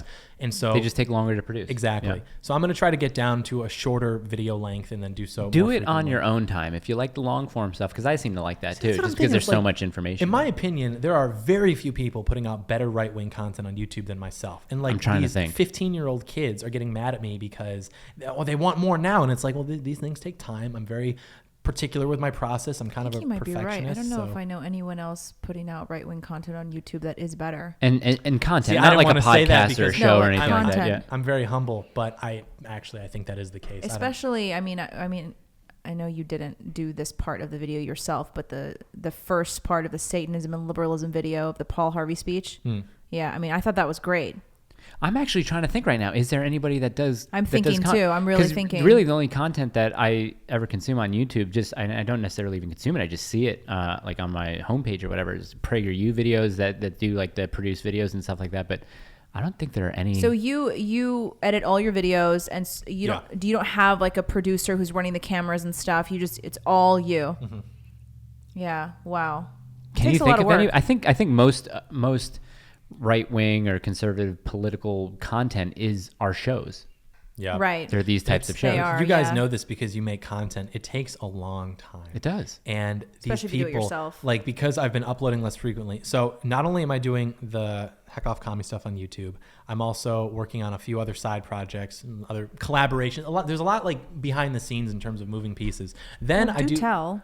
Well, I can't, but I also do work anonymously on a couple different things. Oh, and kind so of like a ghostwriter. yeah, and it's like I've never, and the point being, people can only conceptualize, and this isn't the majority of my audience, they just get it, but there's a vocal minority of my audience who, because they view me as a content creator, they can only conceptualize my effectiveness through how much content is posted on my YouTube channel.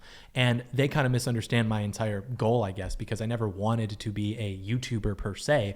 I just want to influence the country in a positive way, whether that's doing YouTube or whether that's as the president or as the king. I don't want to deal with checks and balances. This question just came in. It says, what steps can we take now to ensure that you consistently and daily post content? And see, this is the when thing. they It's see this, like- they're going to be like, oh, he's not going to. Yeah, I But for good reason. And this is why, you know, I joke about this on my Instagram story a lot, you know, the trust the plan not trusters and things like that. That's a joke, but there is a little kernel of truth to that, which is like, okay, you can either trust that I'm using my time effectively or that I'm not. And if you don't, then stop watching me. Like, I'm not going to apologize and justify my strategy and the way I manage my time to you, because all I have to answer to is God. And I know that I'm probably in relatively good standing, I would say. So yeah, you know, I'm wondering if you can help me explain something, because we may or may not have a couple of them on the show. It's what are, or can you first define what a groiper is? Because I'm struggling to understand like what they think, who makes them up, or like what is a groiper? The groiper is the cousin of Pepe the Frog, I think. And so like, it was a character first. Yeah. And so I think it makes sense, because if you look at like the alt-right as it sort of dissipated, a lot of that momentum was channeled into what Nick Fuentes is doing with America First. And so, you know, the alt-rights, one of their cartoon mascots was like Pepe the Frog. And so it does make sense that, you know, instead of having Pepe, they would have groiper, which is like a fatter frog. And so that's kind of, they call themselves groipers. Do people consider you groiper or no? They do, because there's a lot of overlap. You know, you look at like Nick and myself, we're both young, we're both Catholic, we're both socially conservative, they get you confused. We're nationalists. And so they look at us and they kind of, you know, it's so indicative of this like consumerist culture, because they look at like Nick and I and they're like, oh, it's like, you know, same. They are the same. It's like how they want like, you know, the rights for X-Men to be sold to Disney so that Deadpool and Captain America can be on the same screen. It's like that. It's like, you know, they like Nick, they like me, and they're like, why can't they have a crossover and things like that? So. Do you find that I've held this opinion as of late? Do you find most conservatives as cringe? Oh, absolutely. Oh, they all suck. Wait. But you also, did you dead name cringe? Did you RIP it? Me? No, I don't think that was John. Based. It was Based, I think. No, he used Based in the car earlier. Oh, he did? Someone was saying that they were like, I'm done with Based. Yeah. I'm not done with it. I acknowledge that it's becoming mainstream. I've been using Based since 2016. Like, that is like, okay, that is mine. They will not take my culture in from 2017. Me. No, I started using it later. Oh, Based was definitely around. I think 2015 I started hearing it. Yeah, I didn't hear it back then. Shit is Based. Yeah, all of the best slang and memes are coming from like the right wing, and then over time they get appropriate. Now you've got guys like Brad Palumbo, who's doing a politics show called like Based Politics, and it's like, oh, is he really? Yeah, and it's like, you are a libertarian and gay. Like, those are antithetical to what being based is. Literally, yeah. Like you're like literally gay. Like it's not, like, dude. I'm like. I can't say that. Can I say that? No, I can't say. Wait, can you not say that he's literally gay? Or no, I was gonna be more. Well, here's a question, or here's something that I wanted to tap onto after you said that. Do you think, because we're probably gonna have a couple of gay guests on the show, is it possible? And this is what I wanted to ask them: is it possible to be gay and not American conservative, but it's just conservative, all-encompassing conservative? Do you think it's possible to be those two things at once? You know the answer. On paper, I really don't. Okay. I really don't. I think he might have a little bit more of a nuanced opinion on it. What are you defining as conservative? I mean, there are a lot of people who will say, I'm a gay conservative because I like low taxes and I support, a border wall. And I'm honestly not going to be a purist with it, because I think we need as many votes as possible. What I won't allow is for gay people to identify as conservatives and then want the conservatives and the Republicans to become more friendly to LGBT policies, because I think that if you're a gay conservative, but you're concerned about shoehorning the gay agenda into conservatism, like, are you sure that your strongest identifier is actually conservative? I think you're just gay and mad at the left because you want attention or whatever. So, but in terms of like the individual, it's like, I don't know, what are you conserving? You're not conserving the family structure. Mm-hmm. You're not conserving your identity. You're not conserving the membrane of your asshole. So I don't know if like, so we have a friend, we call him Regis to keep him anonymous. He actually named the show. He said he'll come on the show. Okay. And he'll talk about this too, but he's a celibate gay man. Based. And he's very Christian and very devoted Christian, and he does not support gay marriage. He does not think that gay couples should be able to adopt or have kids in any way. And he has this really interesting thought where he believes that it's the act of homosexuality that is a sin. And he thinks that the gay man was created for a certain purpose in society, which is to create art. And because they don't have to focus on a family or focus on having kids or providing for women, they have a different role in society to create beautiful things and to promote beauty in society and in culture.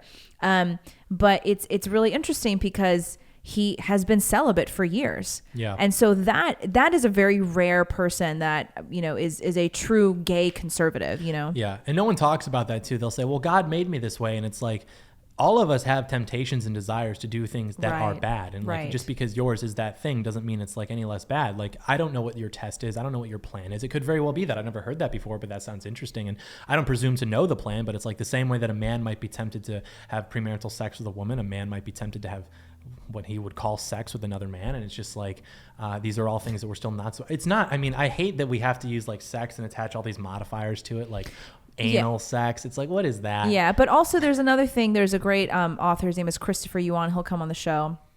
He's also a gay celibate man who previously lived the gay lifestyle, but he wrote a book called Holy. So what is, that's something that I'm struggling to understand. So what is gay celibacy? Yeah, so they're attracted to men, but they're celibate. They don't act on the urge. And so my friend Christopher, he's now a pastor, and he travels and speaks, and he always travels with his mom for accountability. And so he wrote this book called Holy Sexuality, and he writes about how sexual sin is sexual sin.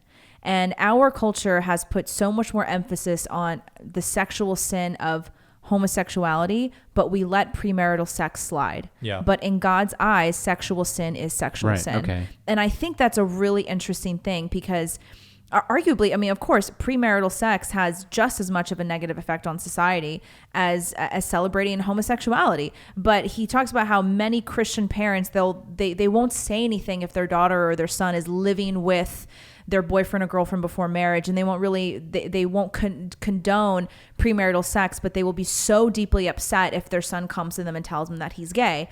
And so I really appreciate that perspective because it's true, sexual sin is sexual sin. So if we're going to come down with a hammer on homosexuality, then as Christians, I think we also need to be prepared to come down with a hammer just as much on premarital sex. That's even go farther than that too. I mean, I think that as homosexuality is, I guess, stemming from premarital sex, I mean, that could be stemming from things like contraception and birth control. Like, I think that we should attack that as well. Yeah. And this is why, and what of course stems from LGBT and all the sexual deviance then is like pedophilia. And we all know like that's where it's headed. And I think that there's a lot of, anti-pedophilia rhetoric on the right. And it's sort of almost like, in my opinion, a coping mechanism for how sexual morality has been like destroyed in this country. So you'll see all this stuff online about pedophiles. Well, they should be publicly executed. Who disagrees with that? Like obviously everyone agrees with that. But it's like people, well, I know, but I really just hate pedophiles. Yeah, obviously. But it's like, where were you on premarital sex? Where were you on divorce, on pornography, on hookup culture, on contraception? You were gone. And now when you get to the point where they're literally at the end of the slippery slope, they're at the bottom, and now they're coming for your kids. Now you want to take this big stand, and now you really just want to stand for something. But it's like, you're too late. You're probably too late. Absolutely. So I get really just kind of like, I roll my eyes at it, which again is not an easy take, because then people are like, wait, you don't want them publicly executed? It's like, no, of course I do. But you don't have to do that, because again, you don't want the blood on your hands. So for example, if you wanted to arrest pedophiles, you could actually do that by just, mobilizing your Department of Justice to go after like leftist streamers, and it would like kill two birds with one stone. And you wouldn't even have to like be as explicit. Actually, my idea was actually the opposite of that. I wanted to arrest my political opposition, but I couldn't be seen doing that because everyone would be like, wait a minute, isn't that bad? So I would just mobilize my Department of Justice to go after leftist streamers, or go after internet pornography as it pertains to like children and like, I think it's called Lolly, all this like really degenerate like stuff that exploits children. And then not coincidentally, all of my political opposition would be arrested because they're all, I'd vote for pedophiles. Yeah, I'd vote for you. I mean, I might. Why would you vote? So, well, there you go. No, you're going to do me a favor. You're going to vote me into office. And then once we stop having elections, it won't even be unfair to you. I'm not going to take the right from women to vote. Just no one will vote anymore. Yeah. Well, this is my next question. What criteria do people need to meet in order to earn the privilege to vote? I would say that you should be a net taxpayer. I don't think that people who are paying or taking more from the system than they are paying into it should have a say as to how that money is spent. I think that creates a bad incentive. And honestly, I think that if we could just establish that would get the country on like 50% towards where it needs to be. I also kind of like the idea of one vote per household. Yeah, I like that too. Yeah. And that was, traditionally that was the argument against women voting. And it wasn't so much like, oh, they can't vote because they're emotional. It was like, the responsibility Right. is on the man as the head of the household. And there's actually a very smart and pretty well accepted argument within, you know, the field that's called political science, that like what has contributed largely to our ideological polarization has been the fact that it's now separated, and it is not like one vote, one household. And so the husband and the wife are more free to pursue their own like idealistic idea of like what things ought to be like, as opposed to what's going to actually put food on the table. Ann Coulter, they never let her talk about it. I'd like to get her on the show. She talks a lot about why she believes that women should not have the right to vote. But, you know, she says that back in the day, you could run for office as a woman, but you didn't have the privilege to vote. And they never let her talk about why she believes that. And I want to have her on and ask her what her thoughts are, because every time she even mentions it or, you know, brings it up peripherally, the crowd just goes wild and they like boo her off the stage. Yeah, but I'd love to hear her thoughts. And the fact that people get upset about that is in itself an argument as to why women shouldn't vote. I mean, all of political correctness, whether or not you'd like to admit it, is because we are now pandering to serve the emotions of women and like gay men, like feminine men. Yeah. Like, you know, the thing we talked about earlier with like white identity politics, you're never going to present me with an idea that's going to make me go like, oh, what? That's awful. I'm just going to be like, oh, that's a bad idea. But the fact that we have to just walk on eggshells and, we don't want to offend these people. We don't want to offend these people. That's a problem. That's not what a serious country does. I mean, go to Russia and try to get them to like pander to the emotions of like women or minorities, and they just wouldn't do it because they would like to get things done. It's a state of discourse now, because even in that debate, the guy couldn't fathom that I would rather keep money that I earn and make decisions with it about where I get my own healthcare, my family's healthcare, rather than having, the state decide or the state enforce me to do that, and just saying like, what's so bad about that idea? Is that actually shocking? And then for you to say that I don't care if kids die, like that seems like a pretty extreme sort of thing to say, just because I'd rather keep my own money. That makes a lot of sense now that you said that. I don't get it. How long have we been going? I gotta get home to my daughter. Oh, geez. What does that thing say? Hold on. What time did we start? It's 3:40 now. 45-ish. We've been going for a while. I didn't say. Only an hour and 39 minutes, an hour and 40 minutes. Oh, that's not too bad. We'll do 20 more minutes if you want. We got to do less than that. I got to leave soon. We'll do 10 more minutes. That's perfect. Go Also, ahead. just try to beat the traffic as much as possible. We got time. He's got the pass. Yeah, he's got the pass. Why wouldn't you stay an extra day? I mean, I think I told him, I was like, if you want to... You booked my flight. I booked did. the flight. Well, I said, I was like, do you want to just come in and out, or do you want to stay a day? It's up to you. And then he was like, well, it's up to you. And I was like, okay. Well, I said, whichever's more convenient. He forged my destiny for me. Yeah. I didn't know that. Sorry. Well, you're in trouble now. Well, I just thought Fine. it was, I mean, No, whatever. it's fine. We'll have him on. He was going to another time sleep again. in your house, if anything. Well, we do have a guest room, but it's close to the baby room. So, I mean, not that she sleeps through the night anyway, so it's not like you'd be up crying. But Our guest room is my office, and we actually have a Murphy bed that looks like a closet with a mirror on it, but it's a bed that comes down. What's in a the front Murphy room. bed? Murphy bed? It's a bed that's built into the wall, and it drops down. Yeah. Oh. Yeah. I never heard of that. That's what that is. Cool. Is there anything you want to say, or anything that you've been wanting to talk about that you haven't talked about yet? Yeah, anything that you feel like you're not allowed to talk about in other shows, but you can say it here. No, not really. I mean, I don't really filter myself ever, which I think is something that people like. You know, I'll do shows on YouTube, or I'll do shows on Blaze, and I'm just the same guy, and no matter where I go. And there was fear, I think, when people saw I started working with more mainstream networks, that I was gonna like start pulling punches, and I just don't, and they just figure it out. So, are there any shows that you say no to go on? Or you say yes to pretty much everything? I'll talk anywhere. I like talking. It's what I do. Do you see the online debates and like all these panels? And it's just kind of useless because nothing ever happens. There's just a lot of people who like hearing the sound of their voices kind of yell at each other. Yeah, I've seen John on some of those debates. And so only I'll one. do I think those only debates. one that I saw. Like Because I want to humiliate them and make anyone who feels sympathetic to their ideas know that they're going to be stupid.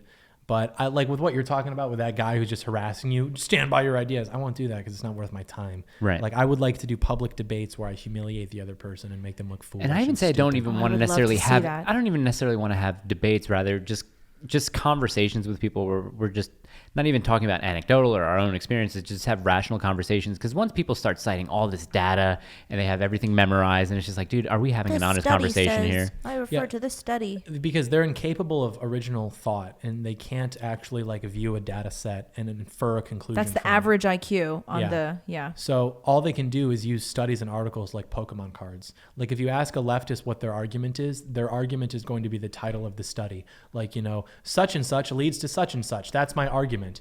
And it's like they literally think of it in terms of like, Pikachu, and just that's their thing. They can't actually observe the world around them and from there like infer a conclusion and use that as an argument, which is why they can only defer to like the hive mind consensus of, do you have a source for that? Exactly. That's what's happening. Like, what's your source? What's your source? People I've talked to and the internet generally, and basically make my own rational decision. Like, this is what this guy was talking about. He was talking, he said something.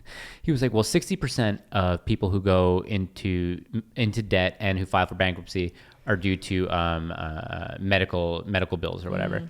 And I was like, okay, I mean, I don't have time to read a study while we're debating, but I'll look something up real quick. And I was like, well, this study says 40%. So he's like, okay, well, let's just use 40%. Do you think that that's okay? And I was like, I don't know. Would you rather live or go into bankruptcy? Because that's the definite. I'm like, he's like, so you think it's okay for people to go into bankruptcy because they can't afford like medical bills? I'm like, well, they're alive, so they probably enjoy being bankrupt more than they enjoy being dead. And he was just like, it's fucking heartless, man. I can't believe it. Well, this study. And I'm just like, let's have a rational decision. Would you rather be dead or would you rather be alive? And bankrupt. Because your point only makes sense if you would rather be dead. Yeah. But they can't have those types of conversations. They always have to rely on data to make them either sound smart or to support their stupid fucking position in the first place. What would be the first way to reform the healthcare system? I have absolutely no clue. The ratio of how important that issue is to how little I know about it is astounding. Like, that is like my weakest issue, yet it is so important. I asked the week. Okay. Well, let's talk about Actually, this. wait a minute. If I'm just fantasizing, I would say seize the assets of the pharmaceutical companies and use that to finance mass deportations. Okay, one thing and then turn it into something else. But yeah, I mean, we talked about this briefly as you were coming in, and it's just something that like, it makes sense to me whether you're talking about the Department of Ed or let's say, big pharma or something like that, or even the FDA.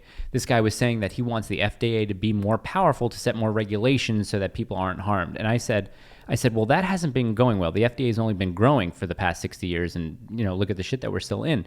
Wouldn't you think it would be a better idea to find people who are there for absolutely no reason, corruption, get rid of those people, trim the fat? Because obviously, if I just say no, end the FDA, you're just going to look at me like a fucking crazy person. So I'll go along with your little game and say, okay, why don't we keep the FDA, but just trim the fat, get rid of people who have no business being there.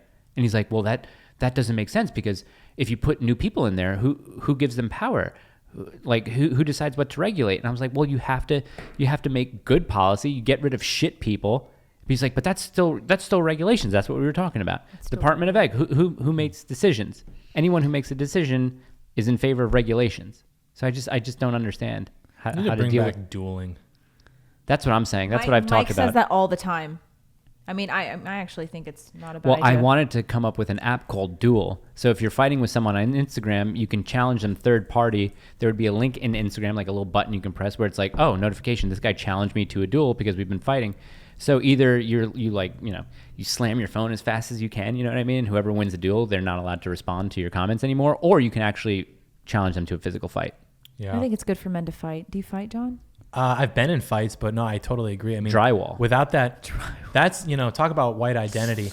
That is part of white identity. You should go to jiu-jitsu. Punching holes in drywall. I did Muay Thai for a while. Yeah. I did boxing for a while. But it's like when you have that threat of violence, Jordan Peterson talks about this. When you have that threat of violence on the table, men will be more respectable towards each other. Yeah. And it's like now, we feel so comfortable just being these little like catty, just me and just talking. It's like if you duel someone, like, okay, put your life on the line and let's see what happens. And you always see it. The dude talking the most shit. Like once the guy who's just over it and he goes he gets up into your face and he's like, say some shit again. And the dude will be like, no, dude, I don't want to. I always say the loudest man in the room always has the most to prove. Always. This is you're not my father. You're not God. You ever see the little guy in the bagel shop? Yes, I have seen that video. Yeah. You're not God. You're not my boss. Is it wrong that I thought he was the hero of that story? That's what I was thinking. I thought that at first, and I was like, no, this is pretty typical. Like I felt badly. Finally, for him, a guy standing up for himself. He's probably just gotten so much Yeah. shit his whole life. I'm so bad at like picking out who the heroes and villains are, and I saw a video recently. It seems to be a hobby of yours. Literally, I saw a video recently of a guy who was shoveling snow, and across the street there was a husband and a wife shoveling snow. And I guess what had happened was they had shoveled snow onto his property, and they got into like a pissing match and blah blah blah, going back and forth, name calling. And the guy goes in his house and he gets a gun and he points it at the couple, and they're still talking shit, and he starts shooting in their direction, and they're still talking shit, and then the husband gets shot, and he immediately, big tough guy, starts crying and running away. The wife gets shot. She's still talking shit. So he literally empties his gun into the wife and the husband. What? They're both still alive. Wait, this is a real story? It's a real story. And so they're still alive, but they're crying, call the police. So the guy goes back into his house, and then the neighbors come over. What just happened? What just happened? And then he comes back out with another gun, and it's like a more assault rifle type. And he, goes up to the wife and he says, you should have just kept your fucking mouth shut. And he just executes her. Goes up to the husband, pussy, huh? Executes him. And there was something about that video that... Wait, there's a video of it? Yeah, it was used in I think, what's the channel called? Active Self-Defense or Active Self-Protection. Oh, yeah. And they were talking about, what could have been done differently. What state was this in? North. Well, there's snow. There's snow. But apparently that couple had just been starting shit with the entire neighborhood for years. And that guy's wife had just died. And so they're, and he's got nothing left to lose. Exactly. He said, fuck this. And there was something about that video that made me just feel something. This guy had gotten up and gotten dressed and eaten food every day of his life for 50 something years. And he's willing to throw all of that away, because then after he kills the two people, he goes back inside and you can hear him shoot himself, because it was on like a security camera. You can hear one more shot and he kills himself. And he throws all of that away just to achieve a personal sense of justice, because these people are fucking with him, and he's just, you know what, you want to see? And then he just kills them, and then he kills himself. There was something about that. I don't side with him, but you understand in a way, I almost appreciate that more violent masculinity that we see throughout history that now is gone, where men won't even get into a fist fight with each other. Like, you talk shit to this guy on a bad day and he throws both of your lives away and his life away. I almost wish that we had a more brutal masculinity as opposed to this very effeminate masculinity now, where people wouldn't be so comfortable. I mean, look at this guy. You can't see the video, but this guy was talking shit to this guy's face as he's getting a gun pointed at him, and the guy's shooting in his direction, and he's still blah blah, you're a pussy. And then the last thing that guy heard was pussy, huh? And then he got shot. So there was just something about that I thought, and actually the comments too reflected my position, because at first I was like, am I like messed up for thinking that this is like kind of cool? Did most of the commenters side with the guy? Yeah, because they're like, well, having fucked around, they have found out. Right. And it's like things like that, even you'll see videos, you ever watch those like crash compilations? People will be driving like a dick, and then all of a sudden they just go 70 miles to zero into a brick wall. It's like, and people are like, shouldn't have done that. And it's like, the ethos in this country is always so peace and love and everything, but everyone kind of just knows instinctively when someone's doing something even mildly annoying, we call for the death sentence. And it's just really interesting. Like, how humane are we really? Peace and love. And if everyone just got along, and it's like, you only want that because you want to be able to do like weird stuff without getting in trouble. Yeah. But if someone so much as like, brake checks you and then they die, you're like, got what you deserved. And so, I don't know. Sometimes I wish someone would start a fight with Adriano on the street, but it just never happens. You don't want that, though. He doesn't want it either. He really doesn't want it. I mean, that's the thing about men who are very in touch with their masculine violence. Yeah. They don't want the violence in everyday life. Like he literally says to me, I just want peace. I just want peace. because is violent a lot in his day-to-day life. So yeah. Let's end there. Great. I'm happy. Terrible note. Well, thank you. On John a very Doyle positive, uplifting note. And we will be taking the applications for John Doyle's wife. There's unironically 3 criteria. I've been saying this for years. All I need is your SAT score, a photo of you, and a 5-minute conversation with your dad. That'll tell me everything I need to know. Okay. SAT scores, really? Oh yeah. So you think that really on the 1600 scale? Yeah, those are an IQ test. They made IQ testing effectively illegal, but the SAT is a proxy IQ test. I mean, it's and you think? I mean, I asked this seriously. I mean, I guess you think that it is really that important for a woman to have a high enough IQ to be a wife? No, I don't want her to be like 130s or 140s, but I don't want her to be like 90s. I just think it's I don't want dumb kids. Yeah, right.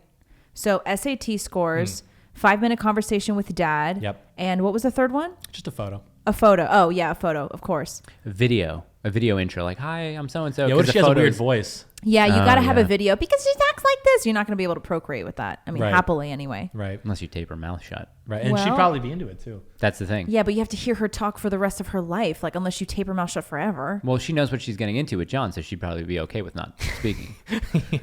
See, that's not, I will say that too. A lot of guys like online, the trad cats, they have this like very just immature conception of like relationships with women is like, I want my wife to be dumb and never to talk. And it's like, Dude, I've Nobody dated. actually wants that, do No. they? They think they do, and it's because Think they do. they haven't had these experiences with women. Like I've dated dumb girls, and you feel like you're like babysitting. Like it's like you have a child. Like they are dependent. They don't know how to do anything, and it's very unattractive. I've never nodded harder in my life. Yeah, wow. I've Yeah. obviously never thought about that because I don't think about dating women, but that must be insufferable. And to a point, though, I could have been one of these guys where the girl I was dating was like, God, am I his fucking mother? So I've also been there, but then I've sort of evolved. Well, you heard it, ladies. A photo, 5-minute conversation with your father, and your SAT scores. Good luck to you. Godspeed. Thank you so much, John Doyle, for coming on the show. Thank you, First John, of dude. many. We really appreciate We it. appreciate you. We love having Fly you out anytime. Love having a Nazi on the show. Bye. Jesus, great. Good job. Ugh.